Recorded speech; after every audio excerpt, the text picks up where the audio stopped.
Greetings and welcome to Winning Saturday Night. How's everybody doing this evening? Hope you're living well. I am here with Shelly. Shelly is here with me tonight and the crowd, and we are off and running. Hey. On out there in the crowd, we got Daisy Girl in the front row and Rumble. What's up? And how you doing, Daisy Girl? So happy to see you. And Cool Gamer. Hey, how you doing, Cool Gamer? What's going on? Hope you're doing well out there tonight. Right. Well, here we are on Winning Saturday Night. We got lots of good news and funny videos for you tonight, and maybe some other things. Yes, we're just gonna hang out and have a good old time. How are you doing, Daisy Girl? I see you over there. She's on Rumble and YouTube. Yes, she's double fisting tonight. That's my girl. There you go. Daisy knows how to have a good time. We are always having a good time around here. Oh, hell yeah. That's right. Stress-free and having fun. All right. Guys, I hope you're having a good week. We did lots this week. Hey, there's Lex. What's up, Lex? How are you doing this evening? What's up, baby? What is going on? So how has everybody's week been? We've had a good week. Yeah, I think it's been a really good week. Lots of cool shows, lots of cool topics. And yep. Let's see. What kind of stuff do we cover this week? Well, we did the Yuri rewatch of all the Yuri Bezmenov content. That was super interesting for me. I knew only a little bit about him, but like the stuff he said blew my mind. Right? It really did. Yeah. See how that whole game works, that subversion game works, and how it's continually replaying itself. And once you set that thing in motion, man, wow. It just goes and goes and goes. Generational warfare covered. Yep. The domino effect. Yep. Well, we started the week with the with Unrig the game. We did the power grab chapter and control oligarchs, which was very interesting. We covered the CDBC system and the Who agenda, the Tucker Carlson interview. So that's how we started our week off, with some of these deep diving topics here. And now here we are on Winning Saturday Night, just having a good old time. Of course, last Sunday we watched Enslavement. That was a history of the Federal Reserve System, and Porky's too. Yeah, that was fun. That was a good one. Chapter up there.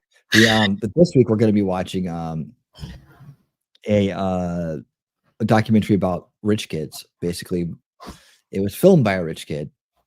It's about 10 years old, I think, maybe longer. But it's an interesting look inside their world, right? It's not a complete look, but it gives you an idea of what it's like if you were just born wealthy. Like you're born never having to work a day in your life. What that might and what some of the struggles you might face are. Interesting. I would put it under the interesting category more than the informative, but it's definitely got some information in there. But that's that. We're gonna watch that, and then we're gonna watch Fast Times at Ridgemont High, one of my all-time favorite 80s movies. And I mean, just a legacy culture movie, if you will. You gotta love it, man. If you haven't seen it, now's your chance. I mean, it was relatable when we were growing up, but now you look back and you're like, yeah, I remember feeling that way. I remember being so awkward and thinking I knew everything, and you didn't know crap. Like, you're just wading through, like, somebody save me, help me. So many mistakes, but they're funny when you look back at them. You have to laugh. So, what is Daisy? I seen Blaze TV on YouTube put up a chat kind of like yours this week. What's that? Yeah, Phoebe Cates. So you gotta love Phoebe Cates. I'm not gonna say nothing. I know I do. You're so cute. What kind of chat? Chat like whose? His or mine? There's two of us. See, if you're from Jersey, you'd say use, and I think it's both of us. We did. How you doing? Welcome. ZD, what's up, girl? Got more Jersey in the house. ZD gave me an idea for Monday's show for me because she was looking at my home movies that I put up. Because I don't expect anybody to look at the home movies, but I want them somewhere that they're there. I know they're there. They're basically for me. I hope you guys enjoy them, but they're there for me. Just so you know. So it's not about the views for me. That was purely like a personal passion project for me. And there's going to be a lot more. But she was talking about how beautiful the people were in the 50s and, the way they dressed and stuff like that, that the aesthetic was so different. The beauty standards were so different because natural beauty was a thing. People were appreciated for what they naturally brought to the table. And that now we're all about manufactured beauty, and it's so fleeting and it's so shallow. I mean, she didn't say all that, but her one statement led my brain to jumping into that, like that little rabbit hole. And of course I just took off, and I got to give her credit because I was like, girl, like it's all coming together in my head. I have so much I want to talk about on Monday. So, I mean, I want to like legit thank her for that because I love when they leave comments like, you know what? I wish you'd talk about that. Yes, go ahead. Give me things to talk about because I run out of things. So it's like, yeah, go ahead. But that should be fun. It might be a touchy subject because I'm going to talk about, like the unfairness of, male versus female beauty and, the standards that we're setting. And that might lead into another show about, demasculizing and defeminizing people and stuff like that, and trying to like how they're trying to flip the script and mess everybody's heads up. But I mean, that I can talk about that stuff forever. But she said, I love being your muse. Absolutely. I love having muses. Muse me. Just remember that. Don't go to Jersey. Somebody gonna ask you to go to Jersey. Visit them in Jersey. A long lost friend, don't go to Jersey. Don't go to Jersey. You're gonna get hit by a bus. Okay? Don't do that. Okay. Don't do that. Good. I don't care what you say. Even as a glasses wearing, low rent black psychic on like horrible TV in the 90s or 80s, I'm still cute. There you go. I don't care what you say. I love that clip. I think it's hilarious, especially when I know what he really looks like. Mm-hmm. It's an improvement. It's an improvement. Welcome. So happy that you're here. Like that. But yeah, now, well, from hi, honey, to you too. Let's see. I'm trying to catch up. Title, what are we really fighting against? 13 minutes long. Clint, that chalkboard breakdown. Chalkboard breakdown. Oh, like his chart, you mean? Instead, not chat, you meant like his chart? I wonder if it has to do with your trivium chart. Are they you mean the Veils Perception, the board, the big retrospective board? Yeah, that one. Names and labels are not good for me. It's in my head as trivium chart because I always link the two together. Well, but you can't go wrong with the trivium. You sound like a damn wolf. Well, maybe. You never know. I do like a good pack. Anyway. Oh, God. Yeah. Anything into that. Phrasing. I know if Pete was here, he'd be like phrasing, shell phrasing. Lady Awesome's here. Hi, honey. Yay. Hey, how you doing? Welcome. All right. Everybody's just coming in, just wandering. Yeah, man. Saturday night, it's casual. Take a cup of coffee, glass of wine, whatever. Sit back and chill. Just have some fun with us. Exactly. Well, I asked Shelly to join me tonight because we both slept most of the day and didn't get to hang out. So what time did we wind up finishing like the Star Wars stuff at like 5 a.m.? Yeah. So, yeah. We binge watched the last season of the Clone Wars. It was so good. So that she could understand who the Bad Batch was. and that we can then go binge watch the Bad Batch before the new season starts in a couple weeks. So we had that. That was a nice surprise that you hit me with last night. I appreciated that. We just turned off the rest of the world and just watched some entertainment together and had a good time. Yep, sure did. Always do. But it was so good. And each one, he was like another. Like at one point, you just stopped asking another one. You were just like, screw it, just next. Yeah, we're going. We're going all the way through this. It's funny though because I almost fell asleep. You called me on it. You did when we started watching. You were like, Shelly, you fell asleep. I was like, no. He was like, you were snoring. I was like, no, I wasn't. That was the cat purring. That wasn't me. It's the cat purring. A cat's got a weird purr. Jacob Castro. Castro. That was funny. I was just like, let me sit up. I was like, let me get some coffee. I was like, all right, I'm good. And then it got interesting and I was wide awake. And I was just like, okay. Yeah. So it was funny. It's weird because we comment on stuff that we watch together when it's just us, but when we watch it with them, we don't do the same thing. So like we don't sit there and just make like, off the wall comments or whatever. I think we should though. I really do. Because it just adds to it. It does. But I had a really good time. Very good night. So right. Thank you for that. All the members. Thank you for everybody that's a member. Scrolling in at the bottom. I appreciate each and every one of you for being a member of the Winner's Circle. Thank you. It's just like making like one. It's really just like making one super chat a month, right? It's just that's what it equates to. So you get your monthly super chat, and don't forget if you are a member, you do get a free chat a month. So you can always send a members chat if you are a member. And you get your milestone chat. Yeah, you get your milestone chat. I don't know if you guys noticed, but the each one of the tokens, like when you go up another month, I guess, change. I put like in there for like years, I guess. I made one for like every month for years. I went all out on that. I didn't go all out on anything else, but I went all out on the token. So every month your token will change and you will get a better one. There you go.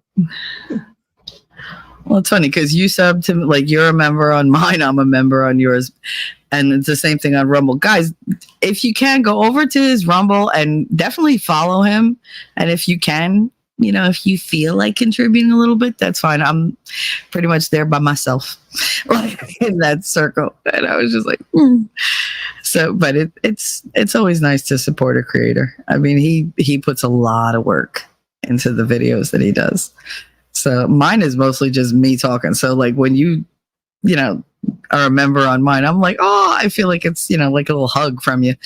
But he actually like does research. I just talk.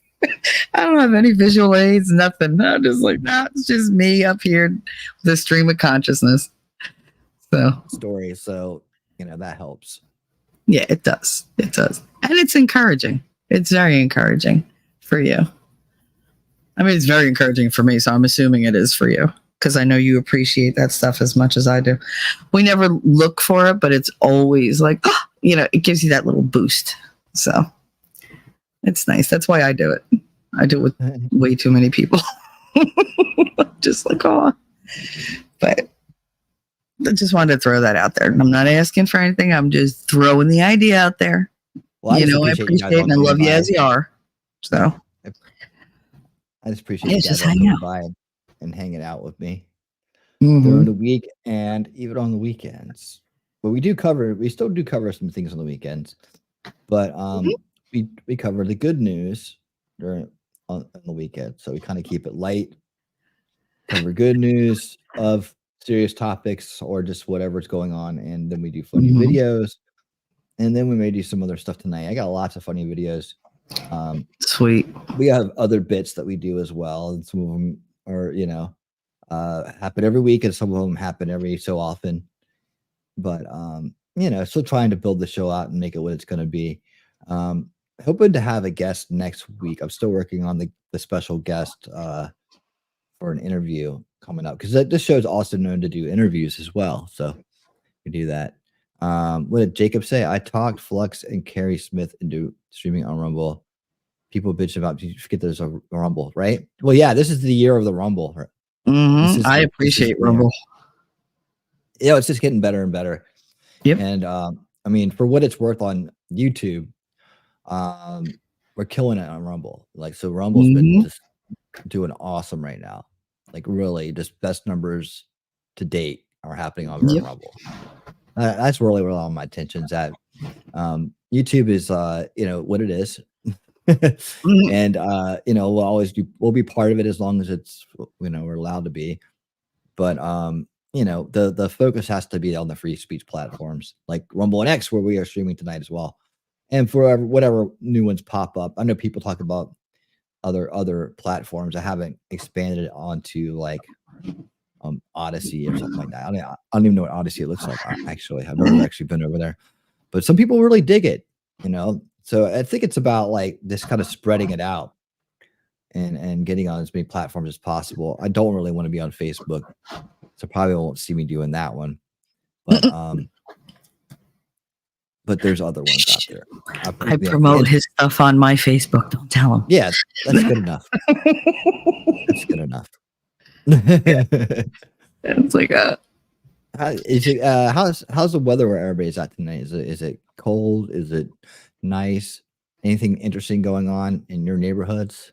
Let's see what Z Den says. Shelly, you are God's show of creativity. Don't sell yourself short. Lots of creative spinning going on, and those words you speak. Hell, I couldn't speak for 6 hours straight.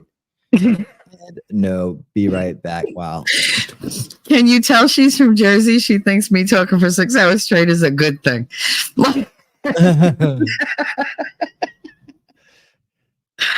I love you, girl. Thank you so much for that. That warms my heart that you said that. Thank you. I don't sell myself short so much as I just don't want to become that YouTuber that goes up there and goes, "Oh, I'm the shit," and you got to come here because you got to listen to me. And no, I'm thankful when anybody shows up. And to be honest, I love you all, but even if you weren't there, I could probably still talk for 6 hours. It wouldn't be as interesting, but I could just talk to myself. I've done it. I did it when I started out talking to like nobody. I'm like, oh, there's 2 accounts. And then I realized they were like, like my mother, like somebody that knew me. But yeah, no, I appreciate that though. Thank you very much. I try to make it interesting. I talk about the stuff that I'm passionate about. And I figure if if you buy into my passion, then come along for the ride. That's all. And if you contribute, even better. I have tons of lurkers. People love to lurk. And that's fine. Yeah, they listen on their drive or at work or whatever.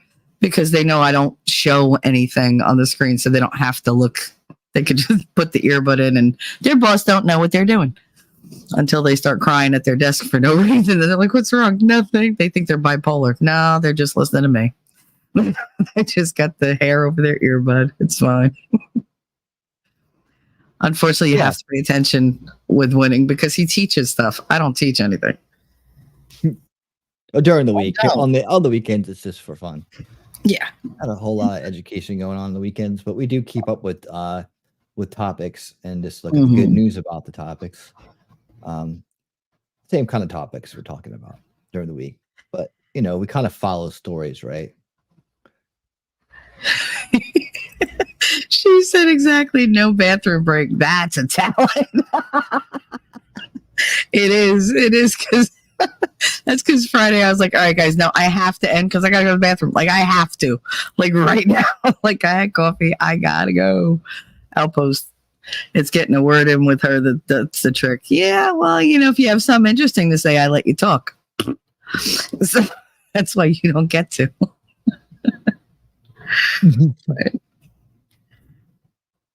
Notice he stays quiet sometimes. It's like back to lurking mode, not feeling well. Oh, feel better, lady. I'm sorry you don't feel well. Hit me up. Let me know what's going on. Yeah. Yep. Oh wait, that's last. Hold on. Yeah, this lady. Okay. Yeah. Okay. And hi, Anya. Thank you for coming by, lady. Awesome. We'll be here for you. Hopefully, we'll make you laugh a little bit, make you feel better. We'll be here. Come back and hang out. Come on, girl. I haven't Don't seen break you the like a seal, whole right, bunch. Shell? Yeah. That's right. That's right. Don't break the seal. What Ever. part of Jersey is ZD from? Is she like downstairs or is she like around the corner? She's South Jersey, so she says like "come on," like that, like Christine does. She's from Atlantic City. She's put that out there, so I don't feel bad. And Atlantic City's big enough. It's an area, not so much a place. But yeah, so she's from like the very, very tip of Jersey. I'm like all the way up at the top, and she's all the way at the bottom. But that's all right, as long as we're not Central Jersey, right, Z? Because those people are weird. Like, that's like the Kevin Smith swath across New Jersey, across the middle of New Jersey. They're very different in Central Jersey. They're almost like Pennsylvanians. Yeah, she's inland from AC. Yeah, but it's a whole South Jersey vibe. I get it. Like, she understands the Pinelands and the Pine Barrens and stuff like that.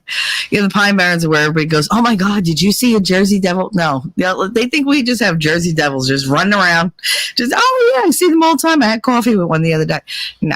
The only Jersey Devils that I've ever seen are the hockey team. That's it. Those are the only ones. And even them I could skip. I thought that's what you were talking about. No, it's Jersey lore is the New Jersey Devil. It's supposedly like an old woman had a baby and like the baby was like deformed or whatever, and it like came out of her and like it was all gross and weird, and I don't know, it ran off and it became like this monster and it haunts New Jersey and all that. Cass just said, Shelly is the Jersey Devil. Maybe. You don't know. I could be very good at disguising myself. You don't know. So I'd watch it with you, Jacob. I guess that makes me the devil. There you go. I forgot you had that. Oh, I've been called a devil before. It's okay. Oh yeah. Quite fashionable. Embrace it. Mm-hmm. Essentials, everybody. Yeah. Mm-hmm. I'm not a huge fan of Central Jersey. I'm just not. It's way too expensive to go there anyway. That's where all like the high end stuff is, and they don't realize like they're not really rich, but they think they are. They're like, how would you call it? Temporarily rich. Like if they mess up once, like their richness is gone. Like they can't lose. Like they can lose their wealth. Wealthy people, no matter what they do, they stay wealthy. And there's a huge difference. I think the documentary that you're going to show is more for like that general wealth buildup, those people who don't ever fear being poor.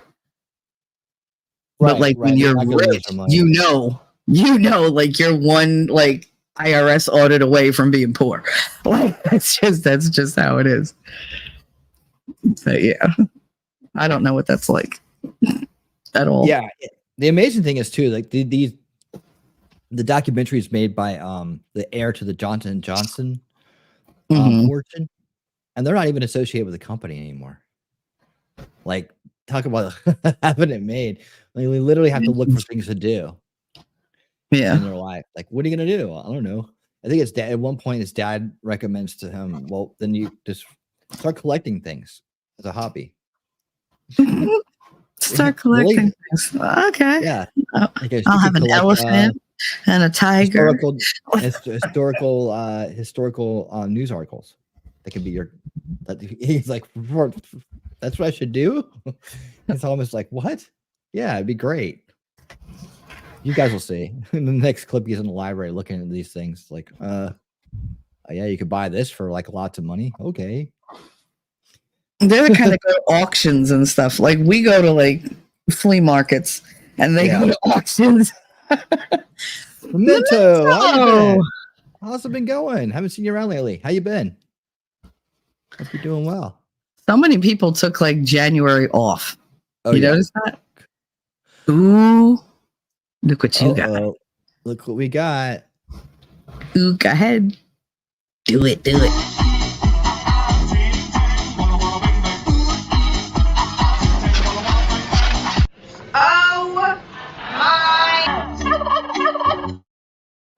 Thank you, Gutters.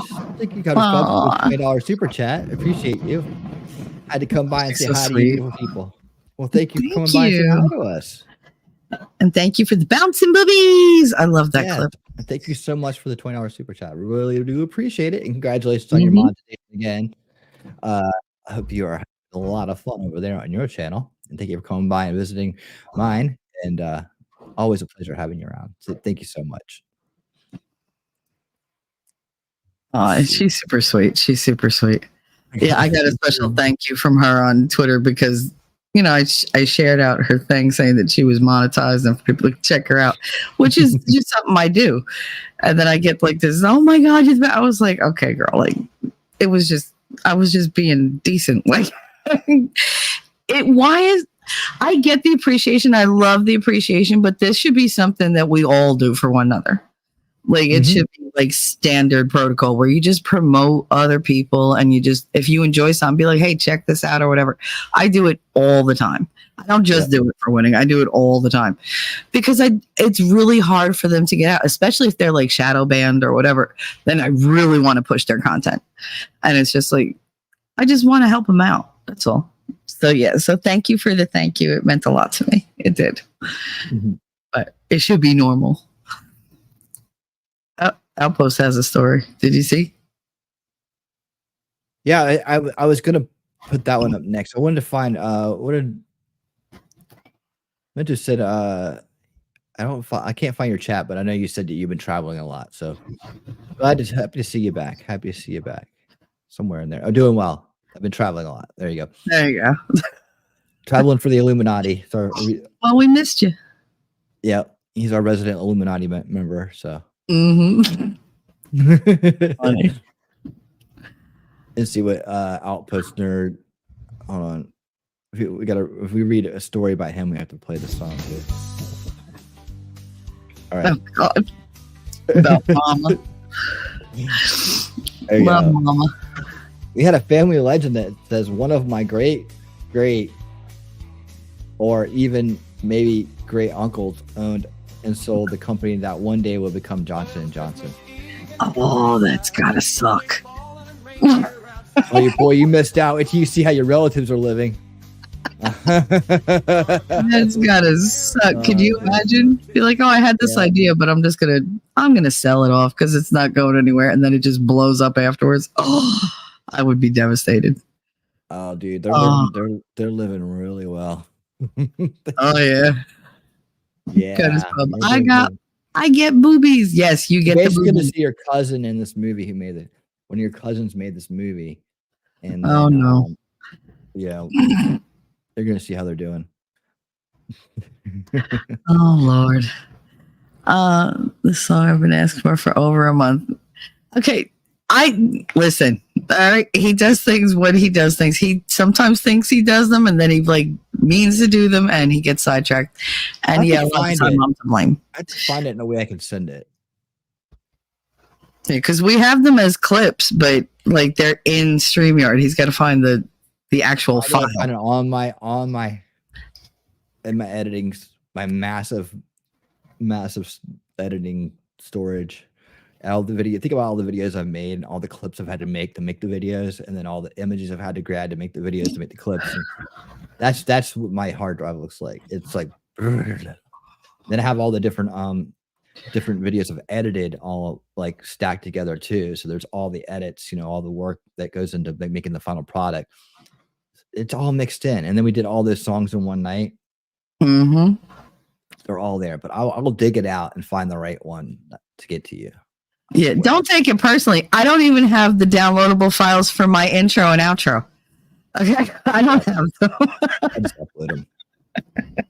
He just automatically puts them in my StreamYard. I can't take them if I want to take a clip out. It's like, no, I gotta like screen capture the whole thing. It's a whole process. So I don't feel bad. If I'm not getting the file, good luck. Rub a lamp for you getting your file. Good luck.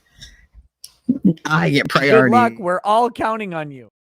Oh, it's my favorite clip. It is. I don't know why. I know. I've turned that into his phrase. It's a good luck, we're all counting on you guy. He's taking the place of Leslie Nielsen, who actually is going to be making an appearance here later on during funny videos. But for right now, it's time for.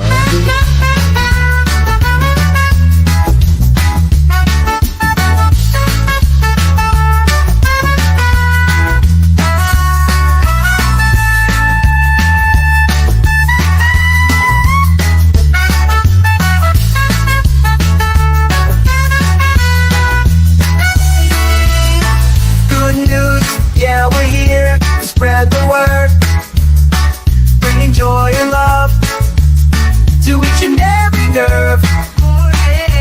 Positive vibes, that's what we're all about. Gonna lift you up when you're feeling down. Every day we're gonna make it bright. Good news coming your way. You're gonna smile no matter the day. Good news, turning it around in this crazy world. It's the good news of the week. Oh. You've ruined me. Every time somebody says, "Oh, I have good news," I'm like, "Of the week." They're like, "What?" Oh, never mind. I automatically launch into the song. But for.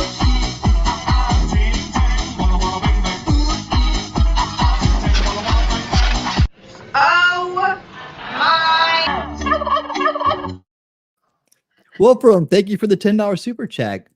Perks ears up. Babies. Wax tail. There you go. Thank you. I knew you were going to spell it. I knew it. That's awesome. That is a great clip of Nick. That orange chick, the chick in the, not the orange chick. Thank you. In that clip you played, the chick in the orange bikini on the trampoline doing the jumping jacks, you realize her boobs don't move at all. It freaks out. I'm glued to them. They don't move at all. I'm like, damn, girl. That's maximum stuffage if they're not even jiggling. Like, that's not natural. Yeah. It's just not. But that's okay. I appreciate them all the same. Yep. But I'm like, how do they not move at all? Don't that hurt? I mean, just, oh God. A lot of pressure there. That is a lot of pressure. Imagine if she sprung a leak. Oh my goodness. Be like a pressure cooker exploding. You broke my boob. Yes, you. ZD manufactured, yes. And we're all natural around here. At least we're all going to claim we are. So it's like, I know I am. So there you go. All natural shell. all natural Jersey. All natural Jersey, girl. Mm-hmm. That's right. Well, let's start the good news this week. Well, you know, one of the things we cover on the good news, all the good news coming out about the J6 thing, and how it's completely getting debunked over and over again. Because this is not only is good news because it is a sense of, you know, at least the truth coming out, but it's also exposing the greater scam that we've been living in our whole lives of this whole setup and bust, and then manufacture these destabilization, manufacture crisis, just pose as saviors, to, you know, demonize, criminalize, narrow the narrative into a false narrative. You know, these kind of things, right? I mean, to me, let me just say this before we get started. I warned about January 6th before it happened. I was like, don't even go down there. Don't go. You know, I was like, because all these optics, all they do is take this optics and turn it into artillery, you know, for their own side. They can control the narrative. So when you go do something like this, they're obviously going to paint you in the negative light. They're going to probably but this went beyond that. It went beyond even what I thought it would be. I knew there would be agitators there trying to create violence because they've been doing it since the Tea Party days, the real Tea Party, the early Tea Party days, when Ron Paul was involved with it. They'd send people out there to try to do this exact same thing, probably the exact same people, actually. So I've been very wary of these protest events and any and all of them for a long time. And actually, this week on Unveiling Reality, I've got some information. I've found some information about how these are actually starting to be manufactured, and you'd be surprised using technology and just a few motivated people. A lot of the protests that we're seeing, especially like around the Palestine stuff, are all being directed by like 3 people. remotely. So it's gone like the our archetype in our mind, our perception of what these things are, right? I'm going to drastically change that on Wednesday night for you. If you come back and watch, I'm gonna scale this thing down into something you're not going to believe. Honestly, I was like, I can't believe I found the pieces and put them together, and I was like, oh, well, here we go. Now we know how this is all being done. We know why why it's looking so much the same. Now in the in January 6th, right? When it comes to January 6th, a little bit different of a setup than your typical leftist protest, right? Yeah, people are like, how do they organize so fast? How they all have the same stuff? How you notice they all got the same signs, and how they show up with all the stuff already ready made? How does it happen? I'm gonna show you how it happens. It's actually when you see the pieces put together, you're gonna be like, dang. Yeah, so it really doesn't take a lot of effort at all. You could be anywhere in the world, and you could be organizing protests and having people you've never even seen before show up for it. It's really ridiculously stupid how it works. But the good news is this week, this is really starting to break down big time, right? So we're going to bring in one of our major contributors. He'll be on here a few times tonight, Mr. Benny Johnson. I got to work on getting him to come on for an interview because he did say it. Yes, he did say it. Did you record that, by the way? I did. I need that clip. He did say on there, yes, let's set it up. And he gave me a big old sign. So yeah, Benny Johnson, if he came on here, would be awesome. And we do feature a lot of his content. Yeah, see, and you'll see that it goes back to that too. The protest groups, the funding and whatnot. You'll see how even with that, you don't need the groups that are funded by it. They filter it down. They laundered the money down through these foundations and NGOs. That's going to be discussed as well. So we're going to dig into activating activism. That might be the name. Activating activism. Like how all these random people to show up and do things. And I'm going to show you some other stuff. Like, they just organize something. It's like literally people will just look for it. And you heard of paid protesters and people like that. Yeah. All those things are connected. They're all connected. So none of it. Because they make it seem spontaneous and like, oh, the outrage is there and look at what happened. And it's so well orchestrated. Well, yeah, and they for our whole lives they tell us that it's our right to protest. They encourage us to protest. They say to air grievances and blah blah blah blah blah blah. Good trouble. One time a noble cause, right? But now it's almost like people are being encouraged to participate, as in that's what you do, right? But then they just get out there and become optics, or they become useful idiots, or they become, just basically just a way to be used at this day and age. I mean, I get it. In an uncorrupt system, then an airing of grievances would be, astoundingly effective and the right thing to do. In this day and age, everything can be manipulated and inverted. So it's become a very dangerous thing to do, or you just become, basically a tool if you get involved with the left side of the protesting, right? And in this case, man, even when people were trying to tell people not to go down to the Capitol, many people had caught on this is going to be a psyop of some kind. At that point, the momentum was already there. People were already heading down there, thinking they were going to stand out in front there and get some good news. It's really what they thought. And then you had a whole bunch of hundreds and hundreds of people that were there for the wrong reasons on the side of the establishment, ready to demonize Trump for this, and then run with it in the media, then try to use this to make sure he never could run again, because they knew they just swindled something, right? But anyways, let's dive into this and let's see what this was all about. Yeah, so basically coming out and admitting it's a TV production, and they were all ready for this when it happened.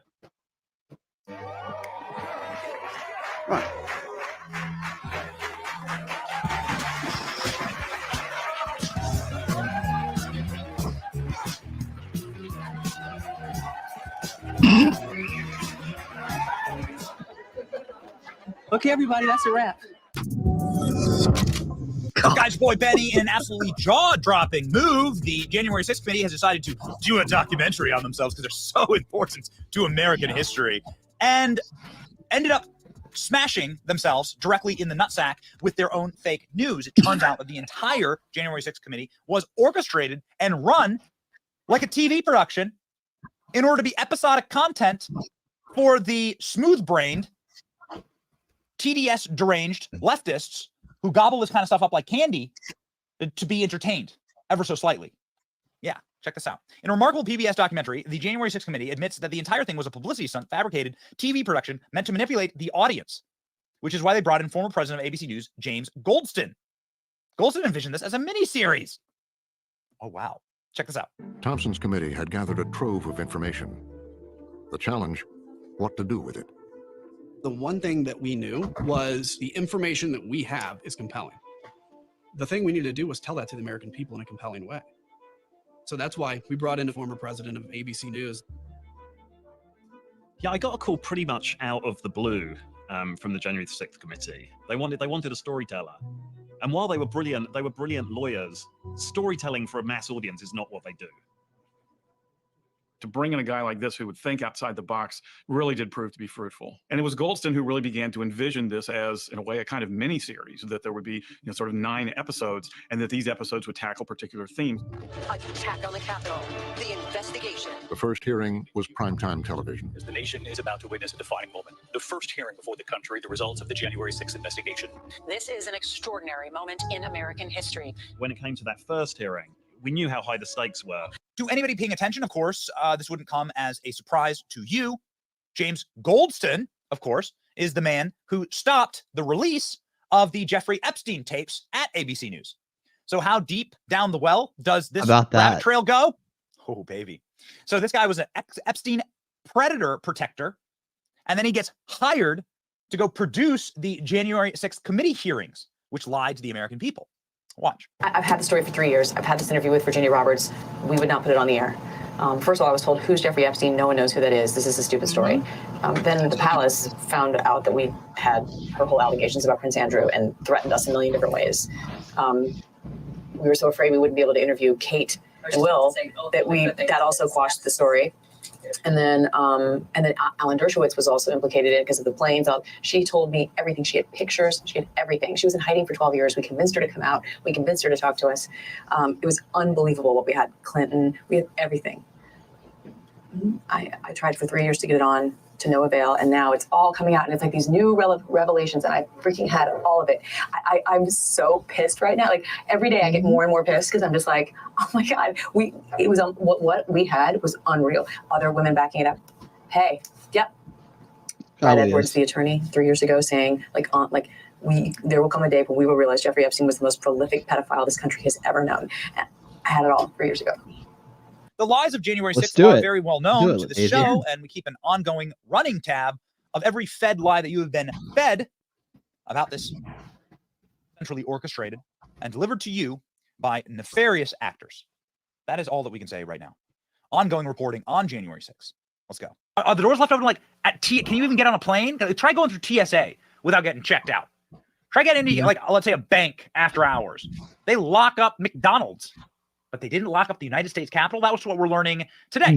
After new security footage shows that the doors to the United States Capitol were just swung wide open, letting hundreds of people enter the building. You can see that in the footage I'm about to play for you right now. Now, this footage, of course, comes as a massive shock to a guy like me who has spent quite a while in Washington, D.C. Now, I've worked on Capitol Hill. I've been a reporter on Capitol Hill. I have been inside of the bowels of the United States Capitol. And even with my credentials, which allow me to go virtually anywhere I want inside of the U.S. Capitol when I was a credentialed reporter there for various corporate news companies, I had never in my life seen the doors just swung open. Never in my life. By the way, these are doors that have very heavy magnets on them that could be closed. These are blast-proof doors. These are very sophisticated doors. And yet they're just swinging wide open. The guy's carrying the flag. This footage is absolutely bonkers. Bonkers. Now, let me state this. I had to go through, you have to go through like a big security screening. Look You at get a these badge people. with your name on it. Go on They in. go through and do a Don't full mind the criminal box background in all check the way. in order to get you into the Capitol. I was just thinking Every that. single Don't day jump over the that I box. showed up for work, when I was working inside of the press gallery in the House and then in the Senate in the United States Capitol building, I had a assigned desk and everything. Every single day, they would check my credentials. I'd have to go through TSA style security. I get pat downs. Even though I had effectively a government ID to get into the building, never once was I actually just let in. Not once, not ever. Where they just like, come on in. But here you are, ladies and gentlemen. Here they are. Come on in. Now, it looks like there's 400,000 protesters to, what, one cop? So what's going on here? They're just going to let them go? Well, there you go. They're just going to let them walk right in the doorway. They're literally guiding them in. This is called entrapment. And it's not the first video we have of the January 6th protesters actually getting entrapped. And obviously, definitionally, entrapment is when you are allowing criminal activity to carry on and not stopping it in order to effectively goad those people into further criminal activity, which is what was happening here. New video from the January 6th has revealed that the door of the west side of the U.S. Capitol was left open and unguarded. 300 people were let into the building unobstructed.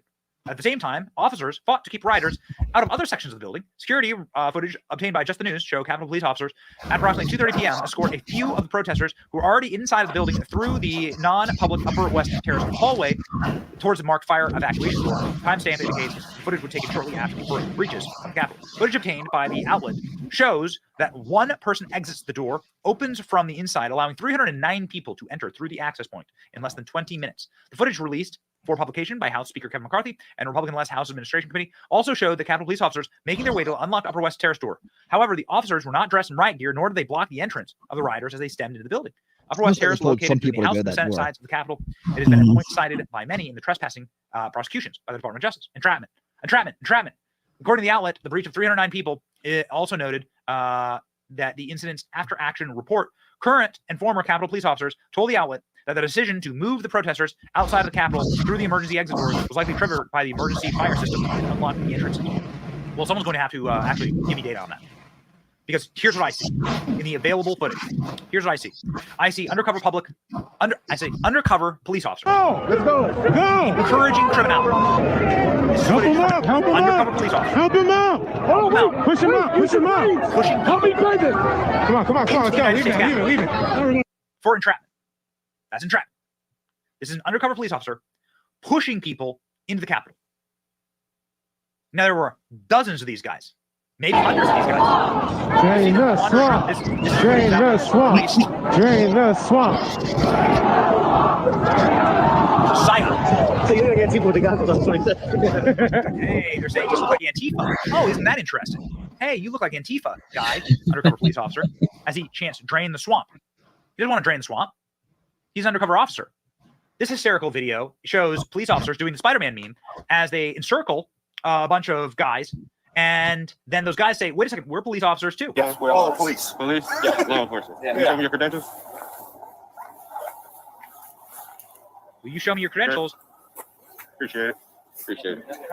That's all I need. You got to do a little asking this respectfully. Is anyone on? Yes, we're all police. They said, are you armed? And they all said, yes, we're all armed. So yeah, there was an armed insurrection. It was just the undercover police officers encouraging people to trespass, which is what they were all booked in prison for. 99% of these convictions are for trespassing. Now, who doesn't happen to seem very concerned about the goings-on inside the Capitol? Well, Nancy Pelosi, who actually, in similar footage that was released by Just the News, is seen effectively stopping so that her daughter can get the right shot as Nancy Pelosi is escorted through the Capitol. Her daughter there filming Nancy Pelosi as she wanders through the Capitol building, utterly undeterred and seemingly not worried at all. The footage from that day actually shows Nancy Pelosi looking to behave violently herself. The service said they have dissuaded him from coming to Capitol Hill. They told him they don't have the resources to protect him here. So at the moment he is not coming, but that could change. If he comes, I'm going to punch him out. This is why I would pay to see I've that. been waiting for this, for trespassing on the Capitol grounds. I'm going to punch him out and I'm going to go to jail and I'm going to be happy. What is this? I've been waiting for this? Nancy Pelosi says she's been waiting for this, trespassing on the Capitol grounds. What do you mean waiting for this? Is this what they mean? That they opened the doors up so that they could charge people with trespassing? Is this what they mean? And why exactly is Clay Higgins, when he asked the FBI, this is a member of Congress from Louisiana, former prosecutor, why is the FBI unable to answer the question as to how many undercover agents they had dressed as MAGA supporters inside the Capitol building that day? Again, ladies and gentlemen, entrapment would be proved by one federal officer encouraging someone to behave illegally. That's called entrapment. Does the FBI have confidential human sources? Did the FBI have confidential human sources embedded within the January 6th protesters on January 6th of 2021? Well, Congressman, as I'm sure you can appreciate, I have to be very careful about what I can say about when. Even now, because that's what you told us 2 years ago. May I finish? About when we do and do not, and where we have and have not used confidential human sources. But to the extent that there's a suggestion, for example, that the FBI's confidential human sources or FBI employees in some way instigated or orchestrated January 6th, that's categorically false. Did you have confidential human sources dressed as Trump supporters inside the Capitol on January the 6th prior to the doors being open? Again, I have to be very careful. It should be a no. Can you not tell the American people no? It should be a no. But of course, Christopher Wray can't tell the American people no because we actually have it on tape. We have it on tape. Nancy Pelosi saying, I've been waiting for this, trespassing on the Capitol grounds. What do they charge all J6ers with? Trespassing. What do? They open the doors. And they let people storm in so that they can now rack up the convictions for trespassing. Truly, truly evil. I mean, truly. We are very, very excited that Kevin McCarthy is allowing this footage to get out. The American public needs to know the truth. The hooligans who fought or punched cops, those people need to go to jail. I'm not saying those people did anything are angels. And anyone who behaved violently should also go to jail. I don't care if you're wearing a red hat or a Antifa outfit. If you punch a cop, you hit a cop, you should go to jail, period. Okay? You shouldn't do that. But when the doors are swung wide open and you walk in, and then you put these people away for years because they walked in, as Nancy Pelosi says, I've been waiting for this, and films herself. Those are questions. Yeah, those are questions. Ladies and gentlemen, if you want more truth, please like, share, and subscribe to our channel. We'll bring it to you. Benny Johnson. There you go. Yeah, man. And Shelly, be right back. But the yeah, I mean, the whole thing is a joke now, right? The whole thing's a joke. And they're still gonna go and they're still gonna bring it up during the elections and during the election this year. They're still going to bring it up. They're still going to push that talking point, and all of this right here are going to be sitting here laughing, going, "This is a joke." But for a lot of the segment of the population, they still are on the illusion that this was some kind of insurrection. And speaking of illusions, there we go. Speaking of illusions, the illusions are already starting when it comes to 2024, but they're getting called out, and that's the good news, right? That's the good news. And what we're going to do is look at bring in our good friend Officer Tatum to take us through one of the illusions that got busted up, and that is this false support for Joe Biden, right? They have to actually go out there and they have to buy support, manufacture this fake social media support in younger demographics, right? And how do they do that? Well, actually, this is part of like what I'm going to talk about this week is activating activism, how they create this stuff. But one way they do it is cold hard cash. So here you go. Perfect organization for you membership, $12 a year. Out to the channel, hit the best. Ladies and gentlemen, the internet is blowing up. The Democrats are running in flames because they out here destroying the country. They're out here trying to send Trump to prison, and they're neglecting the people. You can get mad at Trump all you want. I mean, you know, y'all can just do what y'all gonna do. But what you're doing is you're offending the people by doing that against Trump, and your policies are destroying America, which affects the people as well. Y'all are in a double standard pretzel, a double conundrum pretzel. Maybe that's a better word, a conundrum pretzel. That's my new word, a conundrum pretzel. This is what situation they got themselves in, and people are expressing themselves on the internet. That's the beauty about the internet and social media, because you could tell the truth and go viral, and the Democrats can't stop this from happening, but they tried. Listen to what this young man said. Now, according to what people tell me, he's a social media influencer, viral sensation, at least with these topics. Listen what the Democrats try to do to stop him from telling the truth. And then I'm gonna go back and show you what he said that made them do this. Roll the clip. So for those of you who don't know, I am a critic of the current economy. And recently I've been posting my thoughts on the economy. And, you know, obviously it's not good. I'm not saying it's Trump's fault. I'm not saying it's Biden's fault. I'm not saying it's anyone's fault. But obviously Biden is president and the economy sucks. So, you know, naturally the blame lies on him. And some of these videos of me being extremely critical of the government have gone so viral that I was literally featured at 7 p.m. on primetime on Fox News the other night. And this morning, I got an email from someone claiming to be from the Democratic Party. And they said, what would your rate be to post positive videos about Joe Biden? And I replied back, honestly, I know nothing about the economy. I don't pretend to know anything about the economy. And I know nothing about politics, and I'd rather stay out of it. After all, I'm just a normal guy. I'm not a politician. I'm not a conservative or a liberal talking point. I'm just a normal person. So they responded back, we understand you're not a fan of the Democrat Party right now. How much would it cost? I was like, you know what? I wonder how bad they want me to post this. 50 grand. And they said yes. For those of you that don't know anything about social media, I have another account that's massive. And like for brand deals on my 3 million follower account, I get like 5 grand. They offer me 50 grand for a video on this account with only like 400,000 followers. I'm not going to lie. I was very, very tempted, but I didn't do it. What? Now, let me just address that real quick. Then I'm going to show you the clip that he did that necessitated them to freak out and try to send him money. Allegedly. $50,000, So, huh? Let me just correct something. The young man said, I'm not into politics. Yes, you are into politics. I don't It's like a when wet people dream. say, I'm not really into politics. I don't pay. You should be into politics. You should be paying attention because the economy is associated with politics. If you are having a problem with the economy, you are involved in politics, my man. And you should be. And you should be informed. Just don't be afraid to take a side because that's what happens. You are in politics. You know a lot about politics and you know what stinks and what doesn't. Don't be afraid to take a side. Don't be afraid to tell the truth because people they're going to be mad at you no matter what you say. All right, then let me show y'all the clip that he posted originally that went viral. Roll the clip. Why is everything so damn expensive? 4 years ago, my rent was When Trump was president. $1,200 a month at a luxury apartment complex. It is now $2,100, not even including utilities. I went to the grocery store yesterday, right, and got 3 bags of chips, some ground turkey, and some vegetables, and it was $67. What? My car insurance from 4 years ago until now, with no tickets, no wrecks, no nothing on my driver's record, has gone from $130 to $240 per month. 3 years ago, my electric bill was averaging $45. Now it's averaging $125. You go and get a tank of gas once a week, and you're dropping $70. I mean, a guy can't even buy a can of dip for less than $8. $8 for a can of dip? What the? I know a lot of people is feeling what he's feeling. What's the guy's name? I'm feeling it. Abney, right? Trevor Abney on TikTok. Y'all go follow Trevor Abney on TikTok. I don't know if you want to. Yeah, I mean that was pretty much a lot of that was true for me too. I mean, shoot, thinking about like how much rent's gone up. You say I don't know. He could be a raging liberal, but it seems like he got his mind on right. However, I think most people that are alive and that are consciously aware of reality is experiencing the same thing that this man is experiencing. Yeah, he's yelling. Yeah, he's adding some extras on it. If there's some entertainment value there, but who can deny what this man is saying?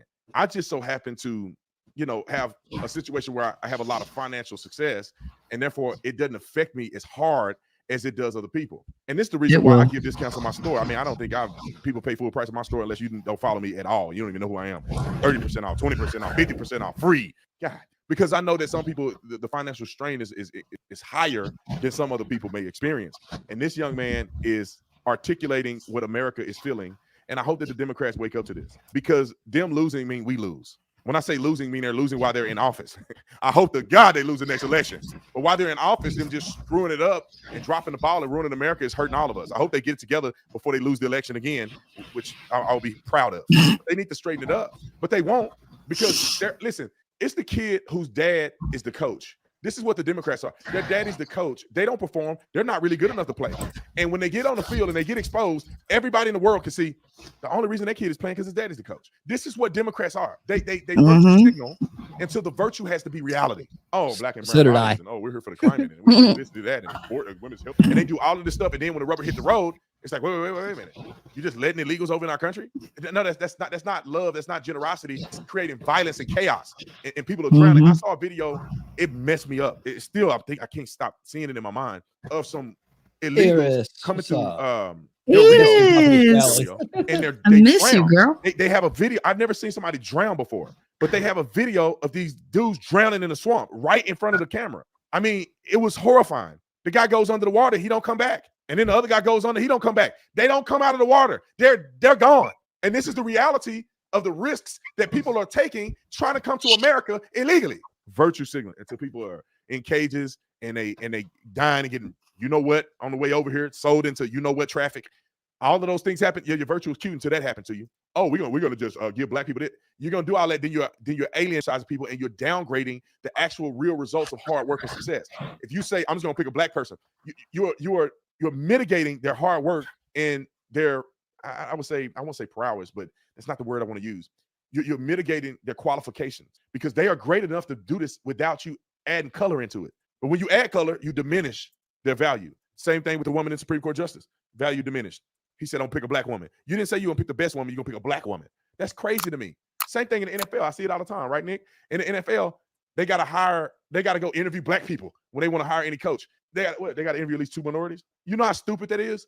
You say, I'm just going to interview the qualified coaches. If the minorities are not qualified, they're not qualified. I'm just going to interview minorities just for the sake of it. There ain't enough good minority coaches to consider on this job. But I got to interview y'all anyway, waste your time and my time to virtue signal. And then you know what happens when they hire a black coach?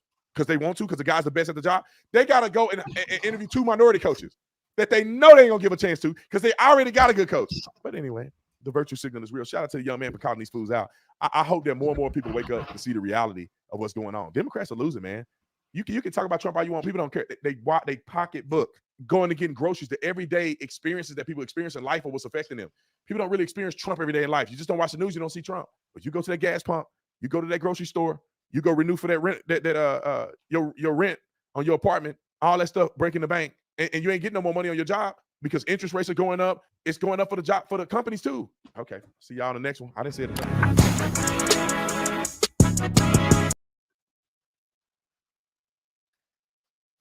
Awesome. Yeah, that's interesting. Yeah, so shenanigans everywhere, getting exposed. That's good news.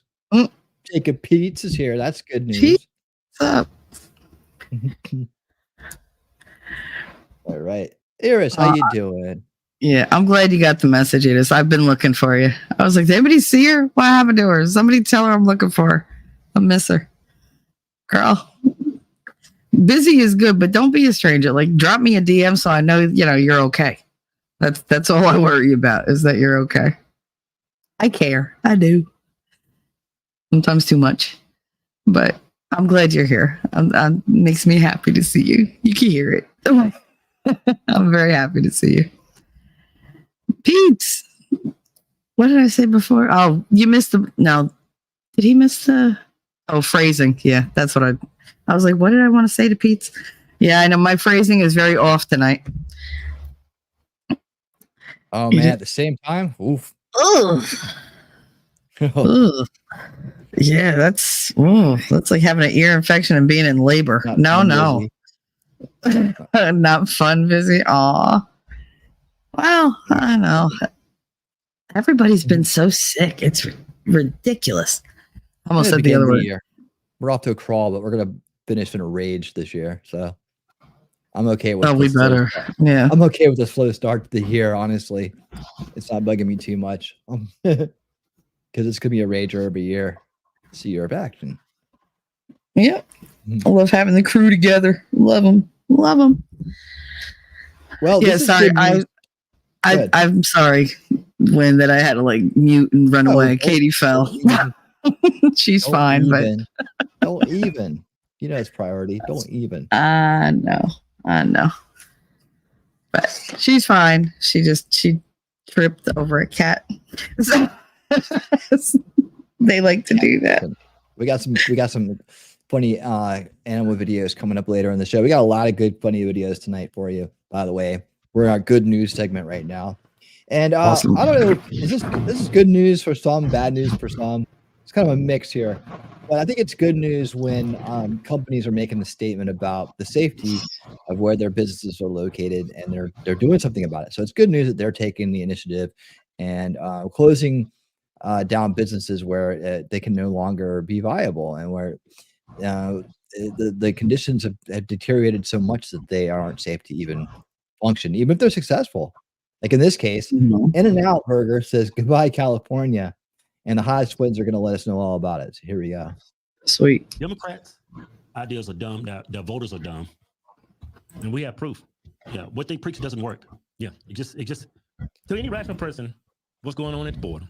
No, we're not talking about the border. I'm just saying. That's just an example. That's common sense. We say what's going on is wrong. No, we're not talking about that. I know what you're talking about. Let's get back on topic. I'm talking about it. Okay. Like defunding the police. In what world does that work? They think because you have, the more cops you have, the more crime you're gonna have. Oh, the cops are here. I'm gonna do something I shouldn't do.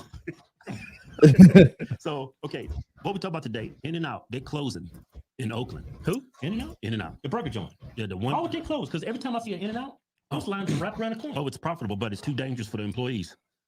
Oh, it's too much diversity up there. That's why. It's not like there ain't enough police to me.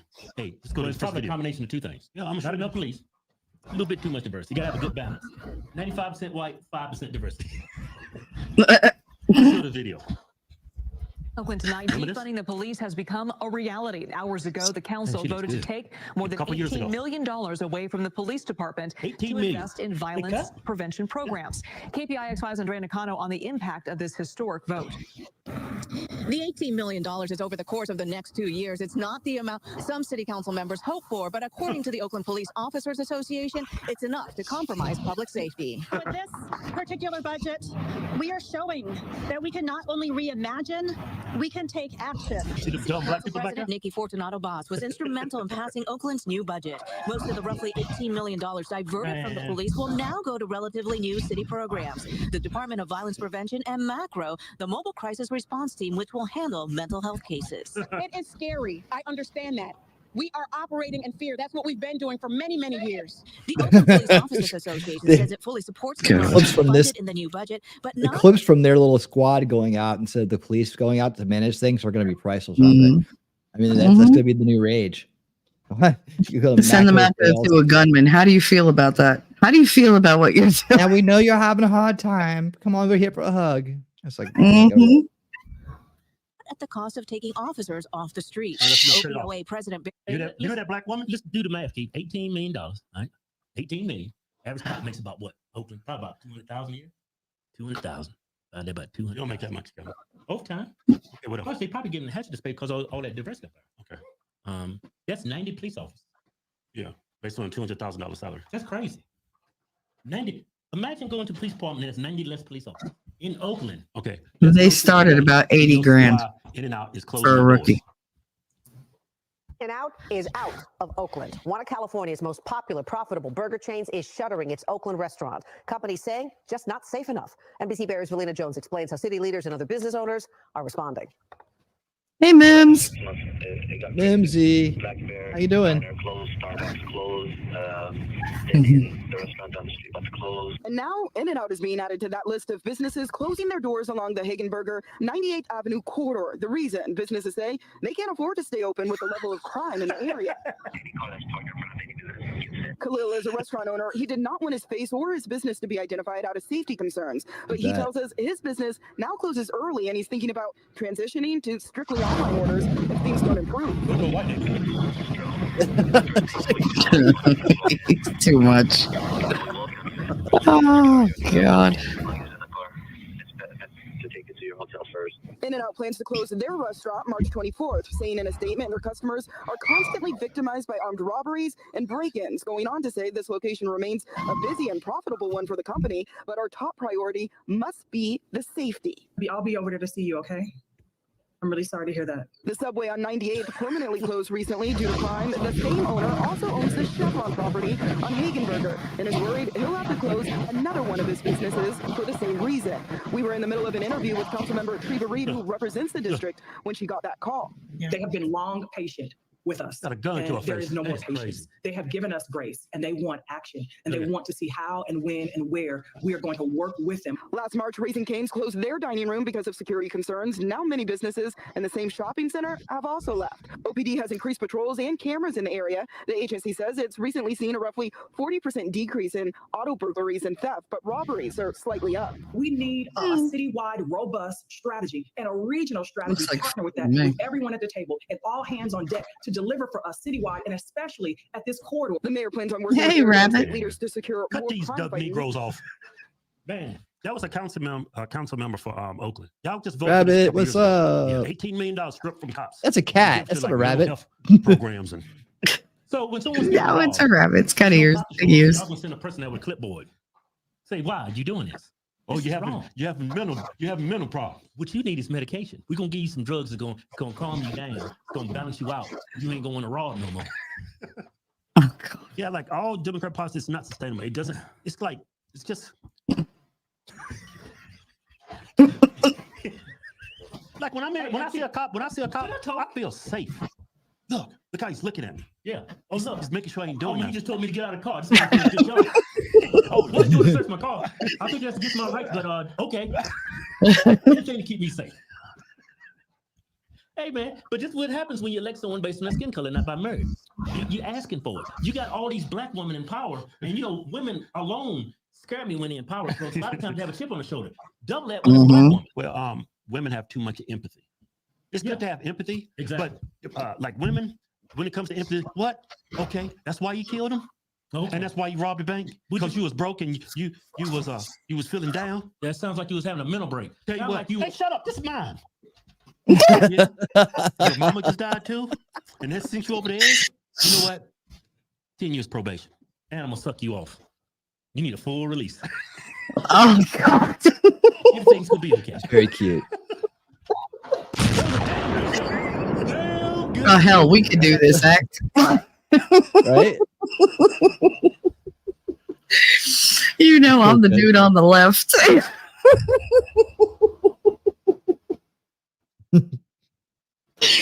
Just throwing out one-liners, aggravating the hell out of you. You're like, shut up. This is my bit. Oh God. I'm apologize from now because you're all going to hear my cat. Apparently there's a spirit here because she keeps meowing at one spot in the ceiling and there ain't nothing there. And she won't shut up. So if you hear her, just, that's just Snips. So, but I apologize because she's loud. But yeah, no, oh my God, those two, they kill me. But it looks like Philly. It really does. Oakland now looks like 5th Street, like 5th Avenue in Philly. Oh, good God. No, listen, there are several parts in Philly. I got lost at 2:00 in the morning. Now here you got this, little Italian girl in her red sports car driving through the worst section of Philly because I got off the bridge at the wrong place at 2 a.m. and I literally I stopped. I was going to ask somebody, how the hell do I get out of here? Because this was pre-cell phone days.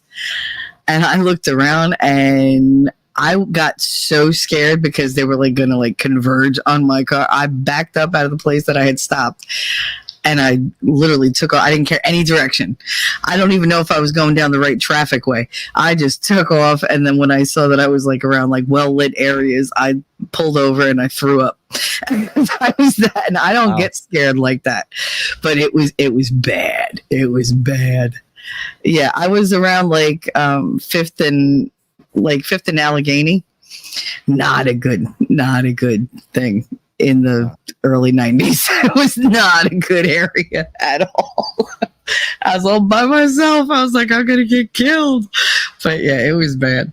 But that's what that looks like. Everything is boarded up. All you see is you don't even know that stores are open and running because they have no electricity that you could see because everything is covered by wooden boards because they've had all the glass taken out and they're just tired of replacing it.